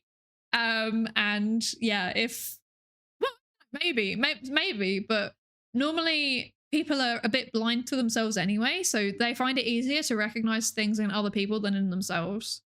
So he'd probably be able to be like, oh yeah, I know people that do this, but being like, I do this, that's, if he's metacognitively unaware, then that's kind of like the whole point of being metacognitively unaware, if that makes sense, you know? I don't know. When I got that question the first time, instead of saying it cost 1 or 0.1, my brain said that doesn't add up and forced me to think, after which I divided 0.1 by 2 and I got 0.05 and wait, what? Oh yeah, I got 1.05 and then 0.05. Yeah, that's kind of how I did it too, in a way, I guess. But I just ignored the 1. Wait, no, that is what I did. No, that's exactly what I did, Potter. Okay, yeah, I just read it again. That's exactly how I did it too. I like stared at it for a second. I was like, nanny? And then I like just got rid of the 1 and divided the 0.1 by 2. And then I put the 1 back on to one of them and not the other one. Yeah. So we did the same thing. We did the same thing. Okay. Yeah, Dr. Undivided. Exactly. Hi, Hogan. How you doing? I hope you're good. Came back from finishing some edits and tea sipping, and I see progress has been made. We're still on the first page, Bushy. We're still on the first page, but it's fine. We're going. Okay. Let me drink some tea, also sipping tea, and then we will keep going.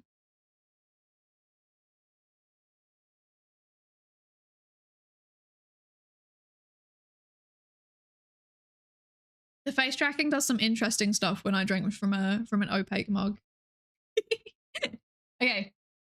I think the Vroid tracking was more interesting though, to be honest. Yeah. Okay. Wait, I've got some more. Hang on.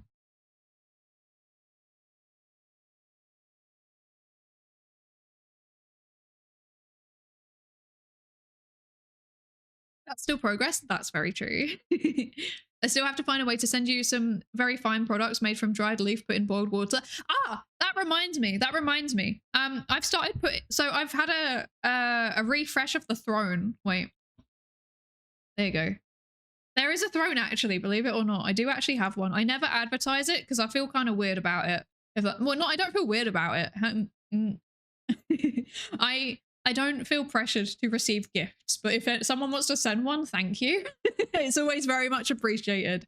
But I feel weird advertising it, if that makes sense. Like, people buy things, I'm very happy. Thank you for the gift.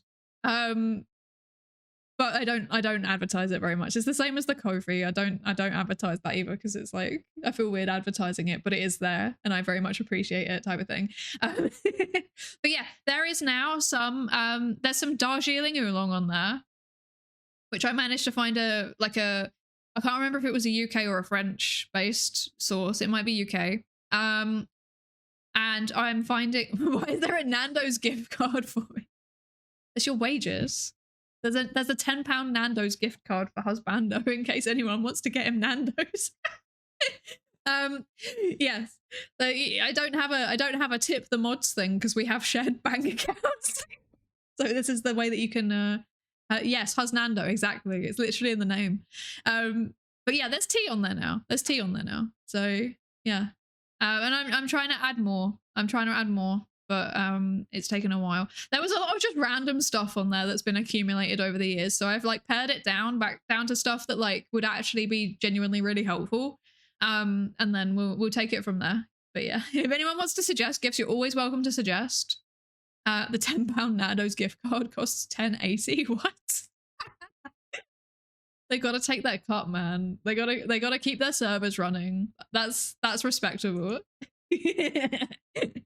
Oh gosh. Yeah, I'm gonna try and find some more tea. I found some places that also in Ireland.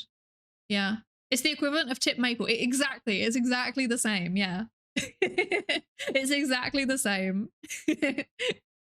You don't understand. It is imperative to fund a researcher's caffeine addiction. This is true. Although I must say, we got some new tea the other day. What did we get? We've got Darjeeling. We've got Assam. I've just used up the last of my Genmai cha actually, so I need to add some of that on there.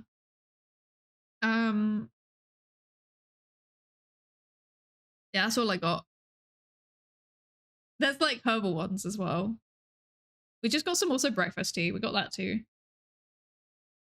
I'm saying this out loud and I'm realizing it's all variations of the same type of tea though. It's just grown in different places. But that still makes a difference, right? That still makes a difference.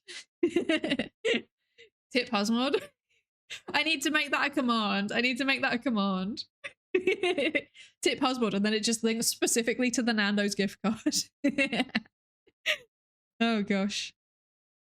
Maybe I should change it actually. Maybe I should swap it from a gift card to just being like an actual tip, and then we would just go to Nando's. Oh dear. It's just that teasy. So true. Okay. Right. Thingy. Paper. Yes. Okay. So, granting that nominal definitions are matters of convention, we cannot prescribe the ultimate definition of rationality. Still, though definitions are not true or false, the growth of science depends on the usefulness and theoretical what? The theoretical fertility of definitions. That's a phrase. Okay.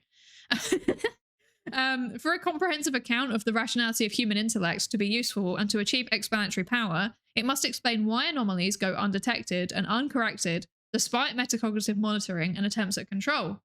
The monitoring function assesses accuracy and mistakes in memory and reasoning, providing the input to the control function, which administers corrections and decisions to use valid and discard invalid information. Okay, so yeah, where words.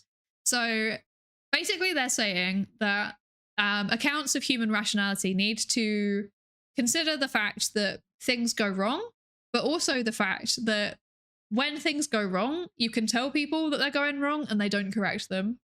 Or maybe that they do go wrong consistently over and over again and they don't identify it and they don't correct them. So yes. So monitoring is assessing accuracy and mistakes in memory and reasoning. So working out where things are going wrong. And then control is correcting where things are going wrong. Cool. That makes sense. That makes sense. Feed Hosmod. I need to make this a thing. I need to make this a thing. My ideology is this: if we're going to fund researchers' tea addiction, why not subject her to the wonders / tortures of the wide spectrum of loose leaf teas? This is, I mean, I'm happy with that. What is the, we did actually get a loose leaf tea, but I can't remember what it was. We got one at a market a little while back. I can't remember what it was. It was a fancy one. It was very expensive. You know those like craft market things that just pop up randomly sometimes. It was one of those where like all of the fancy hipster brands go. It was one of those types of places. And there was like loose leaf tea and we were like, yeah, go on then. And it was extremely expensive. But we got it anyway. I forget what type it was though. And nothing can go wrong. No, it all went wrong. Literally me every time I process any information ever. The neuron is firing. I wonder what type of tea would be so expensive. Okay, actually, give me a second. I will go and check. Give me a second. Also, you know what? Actually, okay, there's about to be an ad. There's about to be an ad. So here's my suggestion. My proposition. I will BRB for like 3 minutes. I will go and check. I'll also go fill up my drink, to be honest, because I'm running out. I'll go and check what tea it is, and I'll come back with an answer. Perfect timing, all according to Keikaku. Exactly. Okay, so I will BRB. There will be an ad. I apologize profusely. Twitch, John Twitch wants the ad. You know, there's I'm sorry. And then yes, I'll be back in a few minutes. And we will keep reading. we got to a break, so it's 4.45 words per minute. Oh gosh. We need to go fast. Okay. I will see you all in a minute. Well, in 3 minutes actually, but you know. See you in a minute.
back. I'm back. Okay, so the where am I? What? It's Darjeeling green tea. So it's green tea, but it's Darjeeling green tea. That's what the tea is. First flush 2023, whatever that means. It has like the specific estate and stuff on it, but I don't know if I can see that because I don't know if I can say that because I don't know if it's like a local brand or if it's like an Ireland-wide brand or a Europe-wide brand or whatever, you know? But yeah. So yeah, it's green Darjeeling. First flush 2023. Yeah. Yeah. That's what the tea is. Okay. Hi back. We're chat. Not the dad joke. No. I just processed that husmod is husband mod and it makes me feel silly. No. To be fair, that's a very, very old name for him. I think we came up for that name. Gosh, when was it?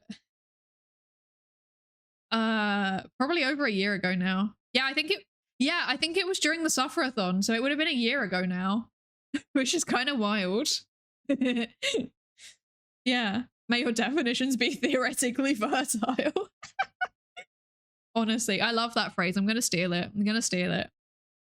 Also, Elementmus, thank you so much for the follow. Welcome in. Sorry that I was away when you followed. Okay, so. Where are we? Metacognitive myopia. So, indeed, many anomalies in judgment and decision-making reflect conspicuous deficits in metacognitive validity checking that we have come to call metacognitive myopia.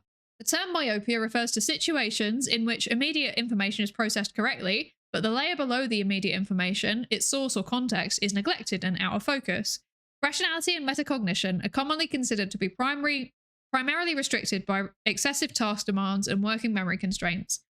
In contrast, metacognitive myopia is not contingent on capacity constraints.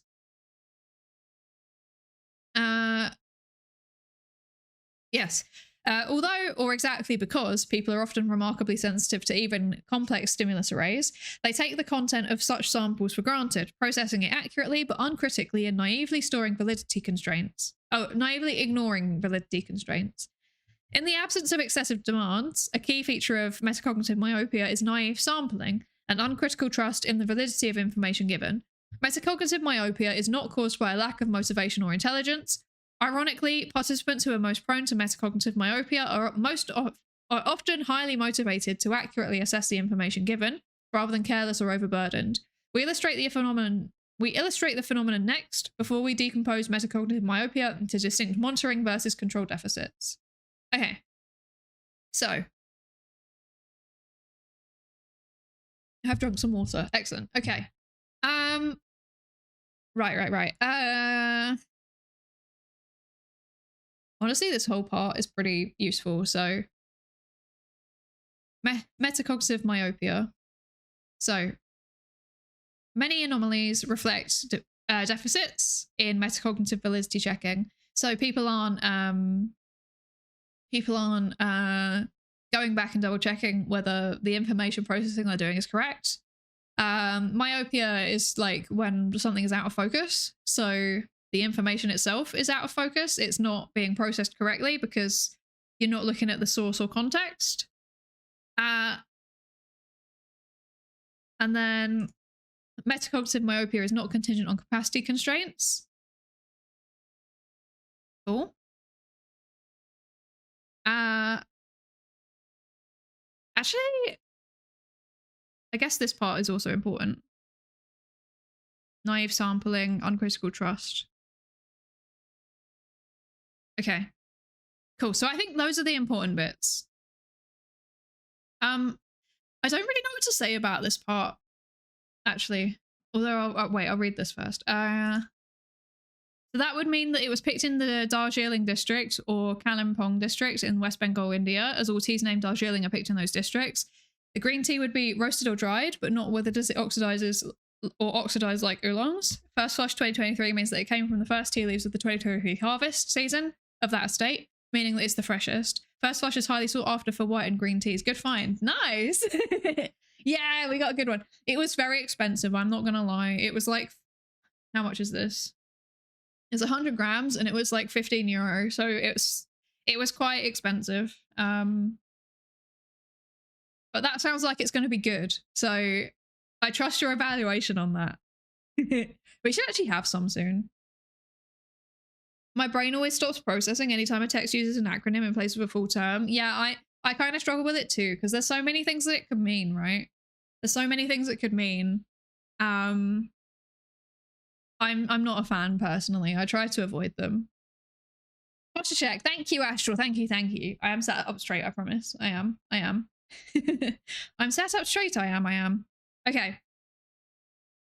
So, here they're saying metacognitive myopia is their term for when people process information, they process it correctly, however, they are not looking at the source or context of the information, which is actually incorrect. They're saying it's not contingent on capacity constraints. So a lot of the times, if you look at, like, for example, the way that people, remember we said about the heuristics, the mental shortcuts, people are more likely to use heuristics if they are doing something else at the same time. So like if you're multitasking, you're more likely to rely on heuristics. So you won't process your information as thoroughly, right? So they're saying that metacognitive myopia actually happens even when people are not multitasking. Like they're focusing on the thing and they still do it. And then a key feature of MM is a key feature of metacognitive myopia is naive sampling. What is that? Let's find out what that is. Naive sampling. What is that? A naive sampling model implies that people accurately describe the sample information they have, but are naive in the sense that they uncritically take sample properties as estimates for population properties. Okay, yeah. So, so you get a sample of information and you assume that that just reflects all of the possible information. So it's like when we run a study, on undergraduate psychology students, and then we assume that that generalizes to the population, including people who are not undergraduate psychology students. It's like that. Okay, that makes sense. That makes sense. Cool.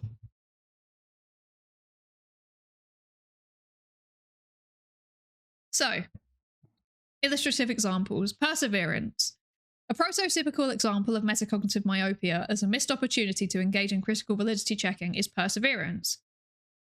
In a classic experiment, Ross and colleagues, 1975, unequivocally debriefed participants who had received humiliating feedback about their performance, telling them that the feedback was invalid and deceptive.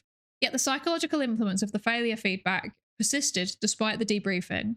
Naive reliance on fake feedback that persists even when a critical validity assessment is obvious reflects myopia. I stumbled there. Naive reliance on fake feedback that persists even when a critical validity assessment. Okay, we'll get there eventually. Naive reliance on fake feedback that persists even when a critical validity assessment is obvious reflects myopia. Yeah. Participants see the superficial feedback data, but they miss the story about the feedback's deceptive origin. That's kind of worrying. I didn't know that was a study that happened. And that's kind of worrying because one of the ways that we try and get around like the potential effects of like exposure to misinformation in research studies is by debriefing them under the assumption that, well, not assumption, there has been some studies that show this, but like under the premise that when you debrief people, they will understand it and then they will not think it, they will not believe the misinformation anymore. So yikes. Oh dear. Oh dear. Yeah, that's kind of brutal, right? That is kind of brutal. Yeah. It's what, yeah, that's rough. I feel like the moral of that study is like be kind to people, because like even if you're doing it as a joke, it might stick with them. Yeah. Because these 5 people wear pants. Everyone wears pants. Exactly. That's exactly what naive sampling is. Because the pants wear people. All people eat pants. I live in fear. So it's kind of cognitive blindness. Yeah, exactly. Exactly, Commodore. Exactly. Okay. So. Or like a blindness to the thing that a blindness to the context of what's happening. So like you can see what's happening, but like you're focused on just that and you miss all of the surrounding information, if that makes sense. What is myopia? Let me check.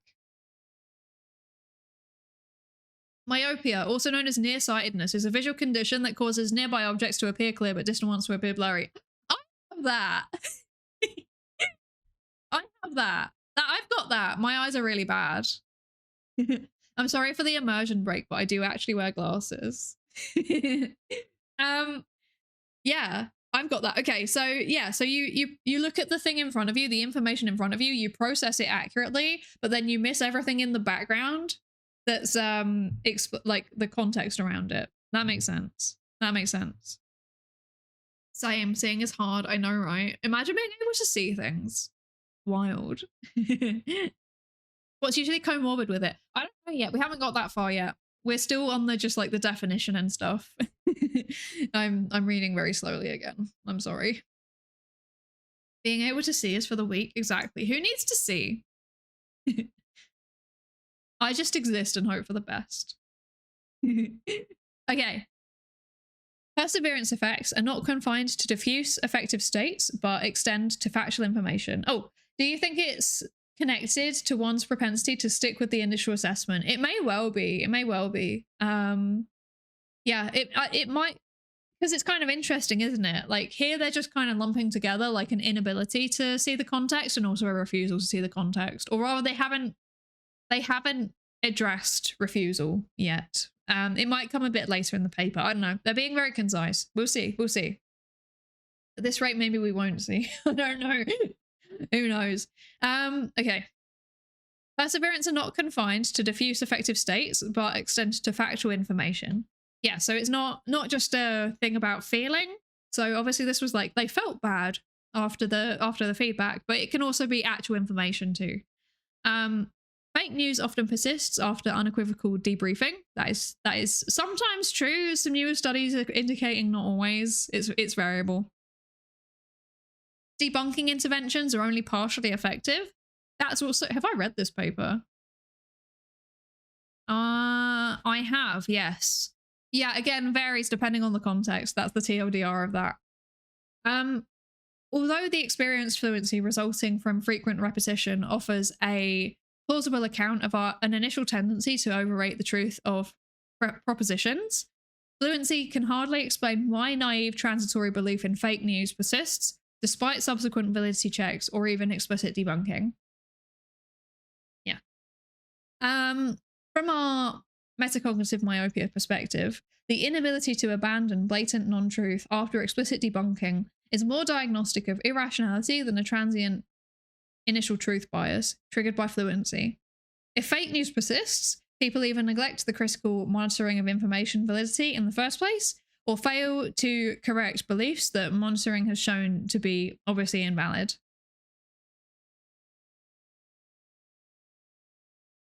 Wait, what? If fake news persists, people either neglect the critical monitoring of information validity in the first place, or fail to correct beliefs that monitoring has shown to be obviously invalid. Yeah, but again, they're kind of like mashing together, like choosing not to and just being unable to. There's not really a differentiation there, which is a bit weird. I do think that's a pretty, like, the motivation is probably quite important there. Interesting. Analogous findings have shown to be obviously invalid. Oh, wait. Sorry, no. Analogous findings indicate that fully transparent debriefing does not eliminate misinformation in advice taking, evaluative conditioning, attitude formation due to pairing with positive or negative stimuli, and group decisions. again, kind of variable. Other findings suggest otherwise. Yeah, complicated. We're not getting into that now, I think. The perseverance, I mean, well, yeah, it doesn't eliminate it, but it does reduce it. So yeah. A favorite of mine is when the response to pointing out something being fake is, but the fact is that it sounds true says a lot of, oh wait, but the fact that it sounds true says a lot about the state of things. Yes, okay, that kind of sometimes do that myself, catch myself doing it, but also kind of annoying.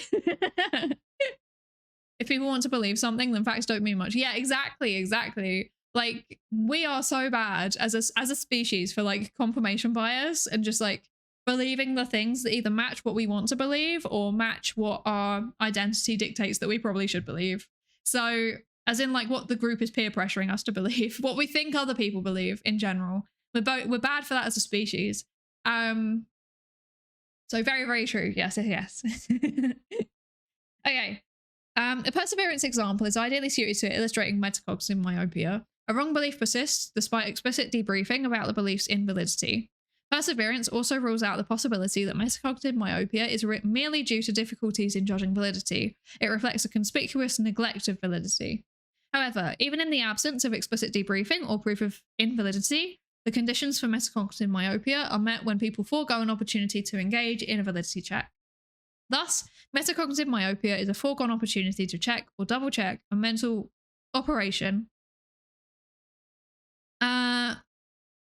At the conceptual level, we adopt Nelson's definition of metacognition as a mental oh gosh, wait, hang on. I need to blow my nose, sorry.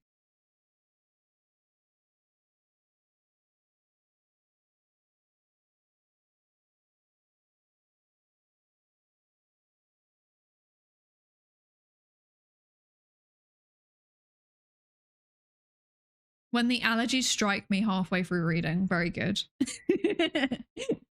I had to blow my nose so hard that my whole sinuses have opened up. Kind of wild. If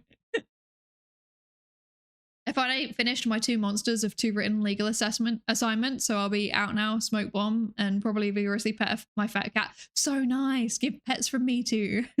Have an amazing day. You can get through the paper, and while Fishy was too shy to admit it, she loved listening to you and thinks that you have a nice voice. Till next time. Thank you, Bushy. Thank you. I probably won't get through the paper though, to be honest, but thank you. I hope you have a lovely rest of your day. Yeah, and well done for getting through your assignments. Well done. Good job. You're doing better than me. Okay. So they've defined metacognition as mental operations that serve a monitoring or control function, even though this metacognitive function may, under some conditions, be hard to distinguish from an ordinary reasoning function. Cool. Okay, that makes sense. Okay, I'm gonna highlight that. That's the important bit. Okay, how many? We'll do these examples sections, and then I think we might need to come back to this another time. Classic. 2.5 hours is never enough to read an 8-page paper, apparently. Okay. Base rate neglect. Base rate fallacies seem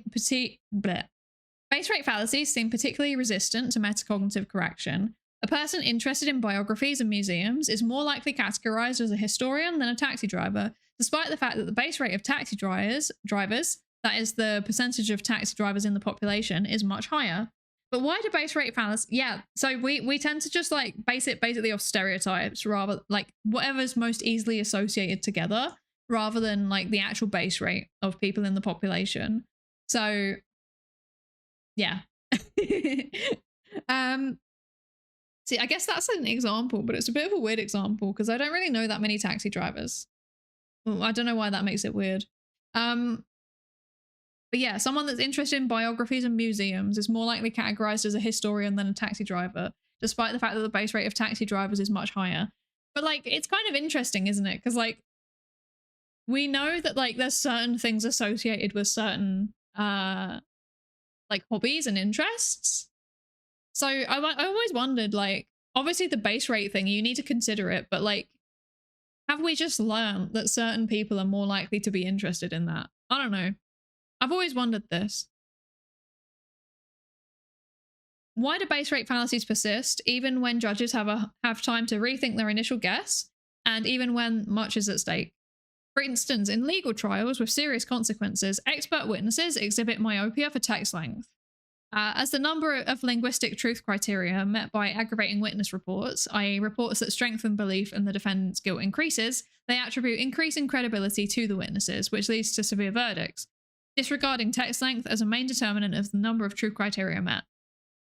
Okay, yeah, because the longer that the witness statement is, the more likely it is to contain things that are likely true, right? But it's also more likely to contain things that are false. So we're just looking at the things that are true. We're ignoring the things that are false. So that is and we're also ignoring the fact that just the length of it means that it's more likely to have more truths. So that's the metacognitive myopia there. Isn't this Bayesian statistics? Basically, yeah. It basically is. At some point I want to like actually learn stuff about Bayesian stats on stream. Because like I kind of conceptually understand it vaguely, but I've never properly sat down and learned it. And there's like a whole series of lectures that I might be able to watch on stream, and then we can like potentially talk about it together. But I need to, I think I need to fire off an email to double check first. Yeah. I don't know.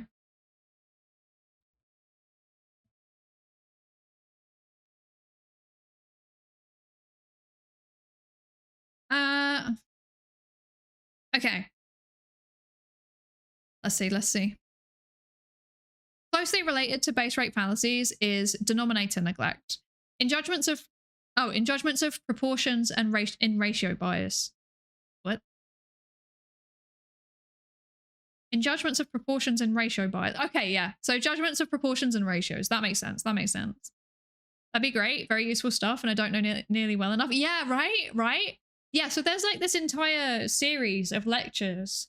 There's a textbook associated with it too. Obviously, I wouldn't be able to read the textbook, but there is an open version of it, I believe. And then the instructor has lectures and he makes all of his lectures available. And the whole premise of it is it being open. So I have a feeling he'd be fine with it, but I want to ask him first. I don't know this guy, by the way. I'm just going to fire off an email and be like, hello, I am Anime Girl. May I watch your thing? But we'll see. I want to get permission before I do stuff like that. Because like, obviously papers are just open access, so it's fine to just read them. I think lectures, people, they're a bit more personalized sometimes, if that makes sense. And obviously he's like recording it and it's arguably his content. So I want to go down like good reaction practices, if that makes sense. Because it would effectively be a reaction stream, let's be honest. It would just be an educational reaction stream. But yeah, I want to get his permission first. Or at least check if it says something about it in the description of the videos. Yeah. Retracted. I keep saying retracted. That's proof that I've been spending too much time in like open science and meta research circles. Goodness gracious. Refracted fluff. Hello, welcome in. I hope you're good. Okay. So a lottery with 10 winning chances out of 100 is preferred to a lottery with 2 winning chances out of 20. When a short-sighted focus on the numerator, 10 versus 2, neglects the denominator, 100 versus 20. Eh? Wait, what?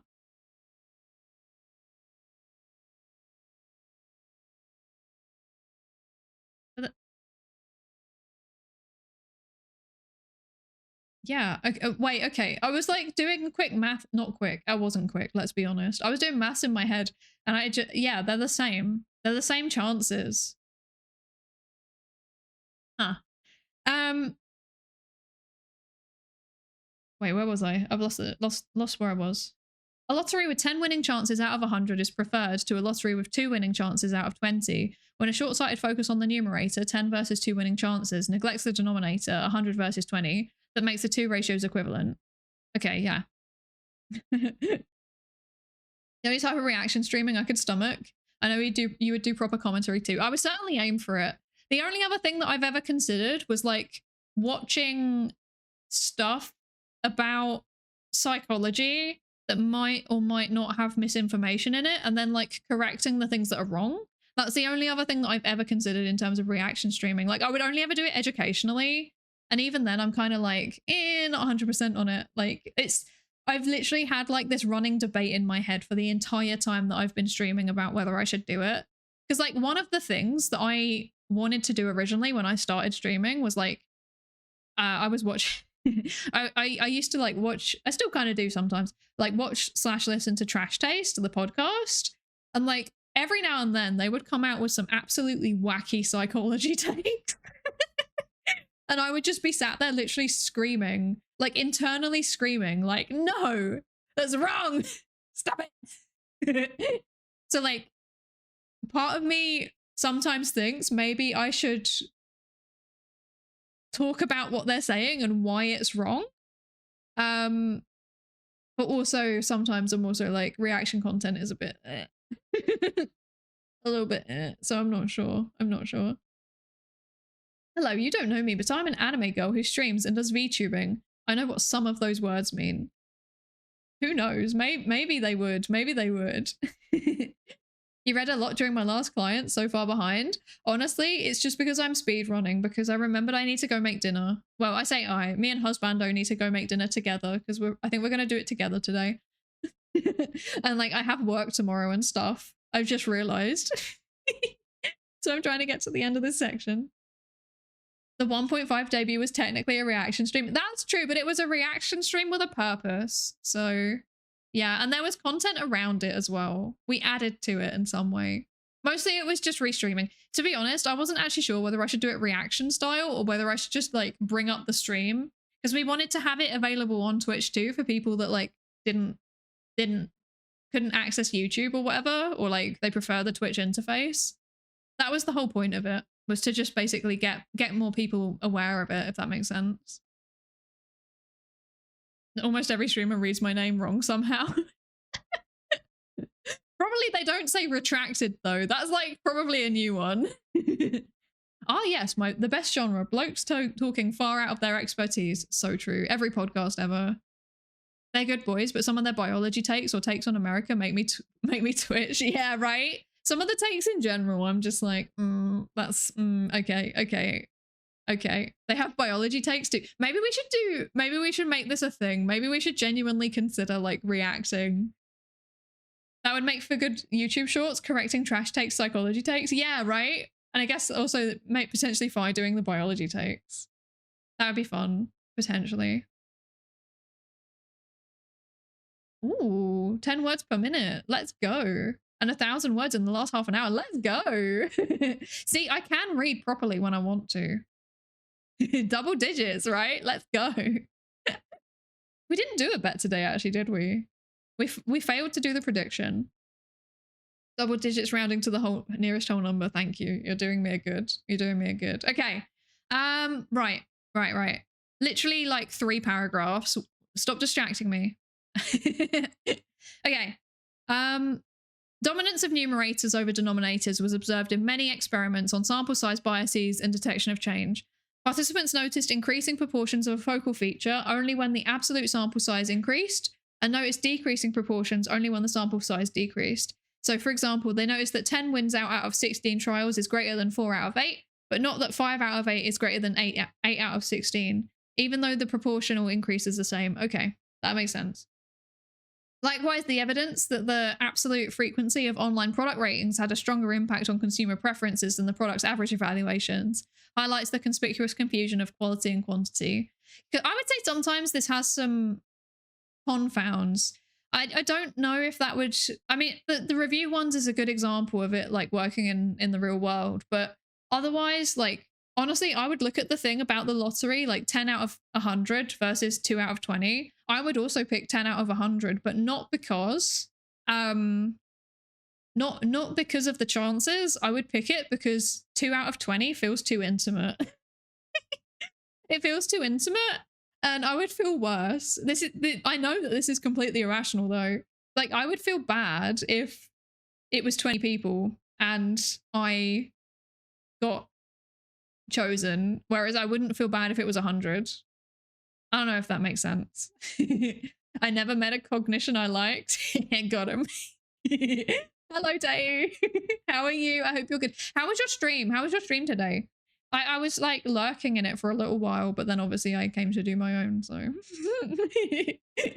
hope it was going good. I hope you enjoyed yourself. Double digits rounding to the near. Oh yeah, no, wait.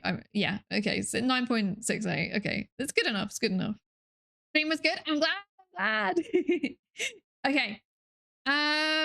Where were we?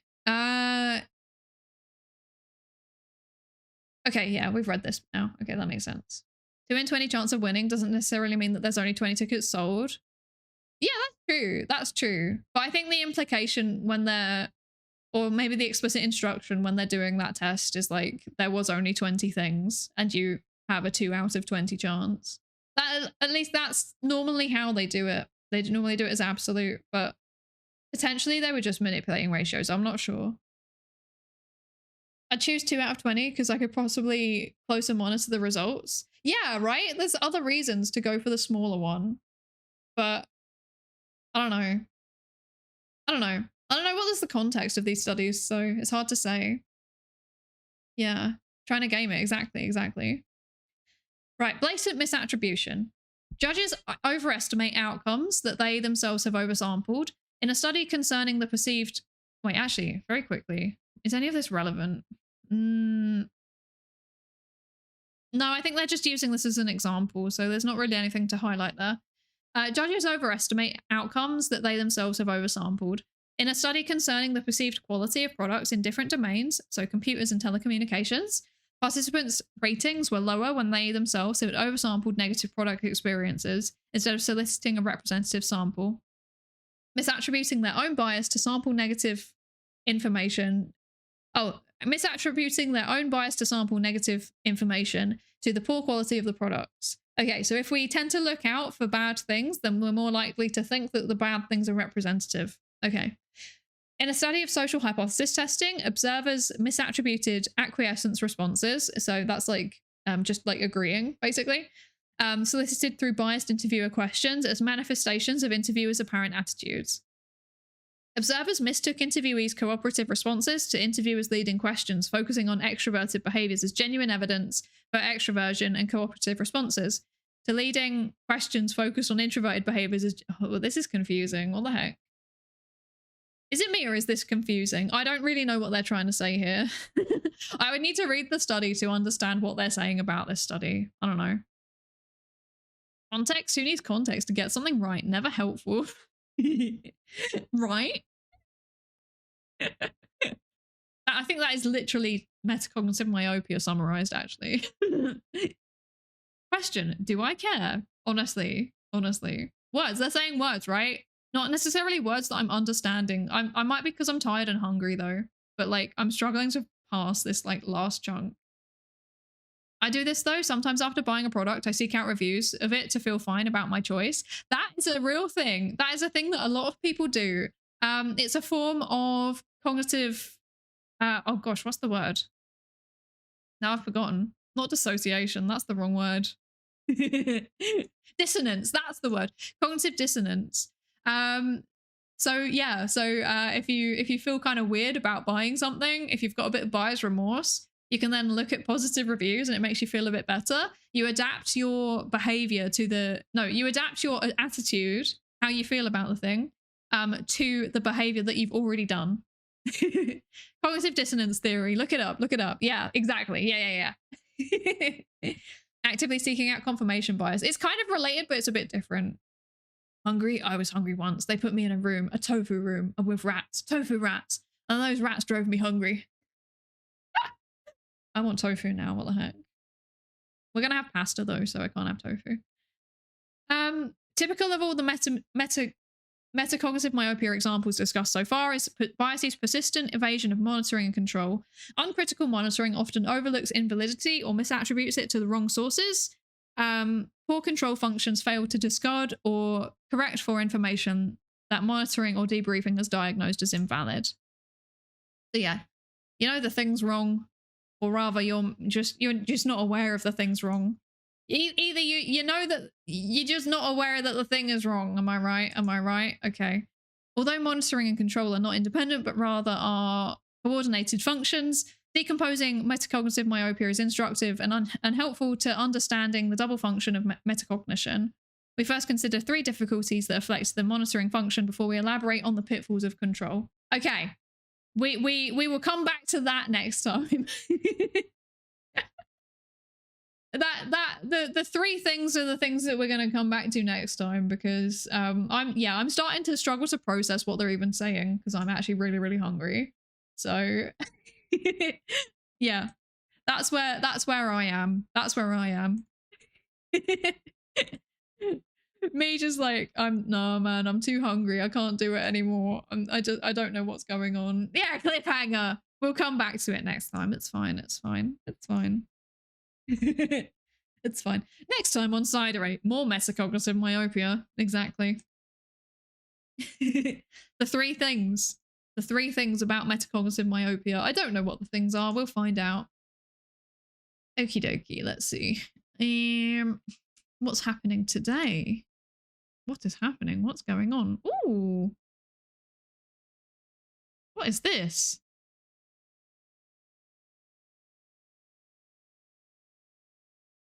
Oh, science. Science. I found some science. I ain't gonna lie. I'm not gonna lie, everybody. I'm gonna wrap up pretty quick here now, because I'm actually really hungry and we need to make food and I need to go to bed and then wake up in the morning and do the science again, but this time not on stream. So, but there's someone that's doing science. Exciting research, but it's really just Excel. I think we should go find out what that research is. I don't know about you. I'm feeling pretty researchy. I'm feeling pretty sciencey. We love some science in this house. We're casting Fireball. Twitch on science? I know, right? Wild. What was the last sentence? I don't even know anymore, man. I don't even know. I read it, but I didn't read it, if that makes sense. I read it, but I did not comprehend it. Each time you link the paper, you cover it, it gets another citation. That's true, actually. It gets another alt metrics because I tweet about it and Blue Sky about it. So it unironically actually goes onto their Okay, here's a fun fact. There's this thing called alt metrics, right? And if you tweet or Blue Sky about a paper using its DOI link, then you will appear on the alt metrics. So it's basically like a measure of how much people are talking about the paper. Yeah. So I will actually appear on the alt metrics like multiple times. And likewise, their alt metrics will get boosted by it.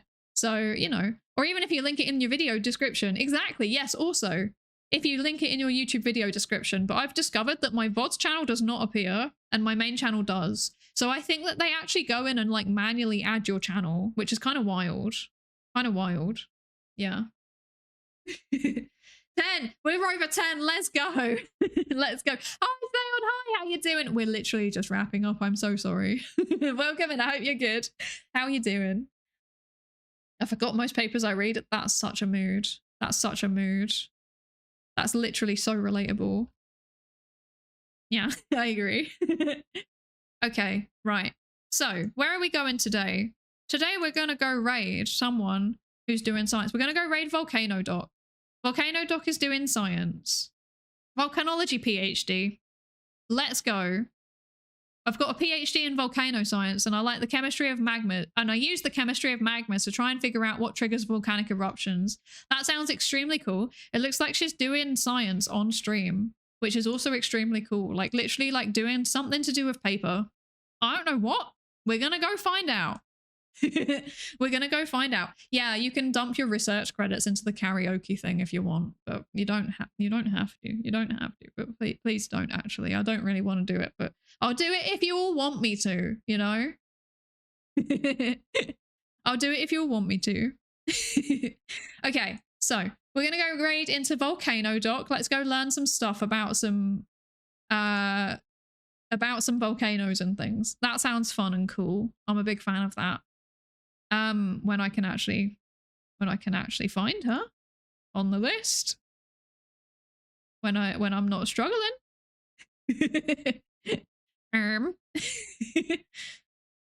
Stall for time, stall for time. Where are you? What's going on? Why can't I find you? I'm confused. You're literally right there. We're in the same category. Where are you? You're still streaming. I'm confused. Hello? There we go. Got there eventually. We got there eventually. We got there eventually. Okay. There we go. Start the raid. There we go. We can do it. I believe in myself. It's possible to do things.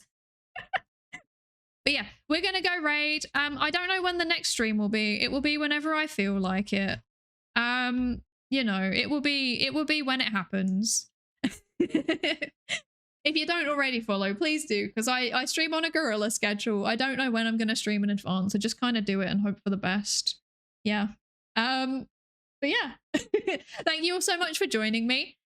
We got 10 words per minute. That's pretty good. That's pretty good. That's better than I was expecting. So yeah, we're doing good. We're doing good. Thank you all so much for joining me. Yes, happy eating. Yes, we're gonna have pasta. We're gonna have pasta. Yum yum.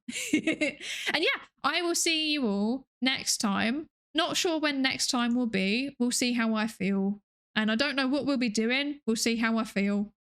This truly is just random. Yeah. Thank you so much, everybody. And I will see you next time. Bye.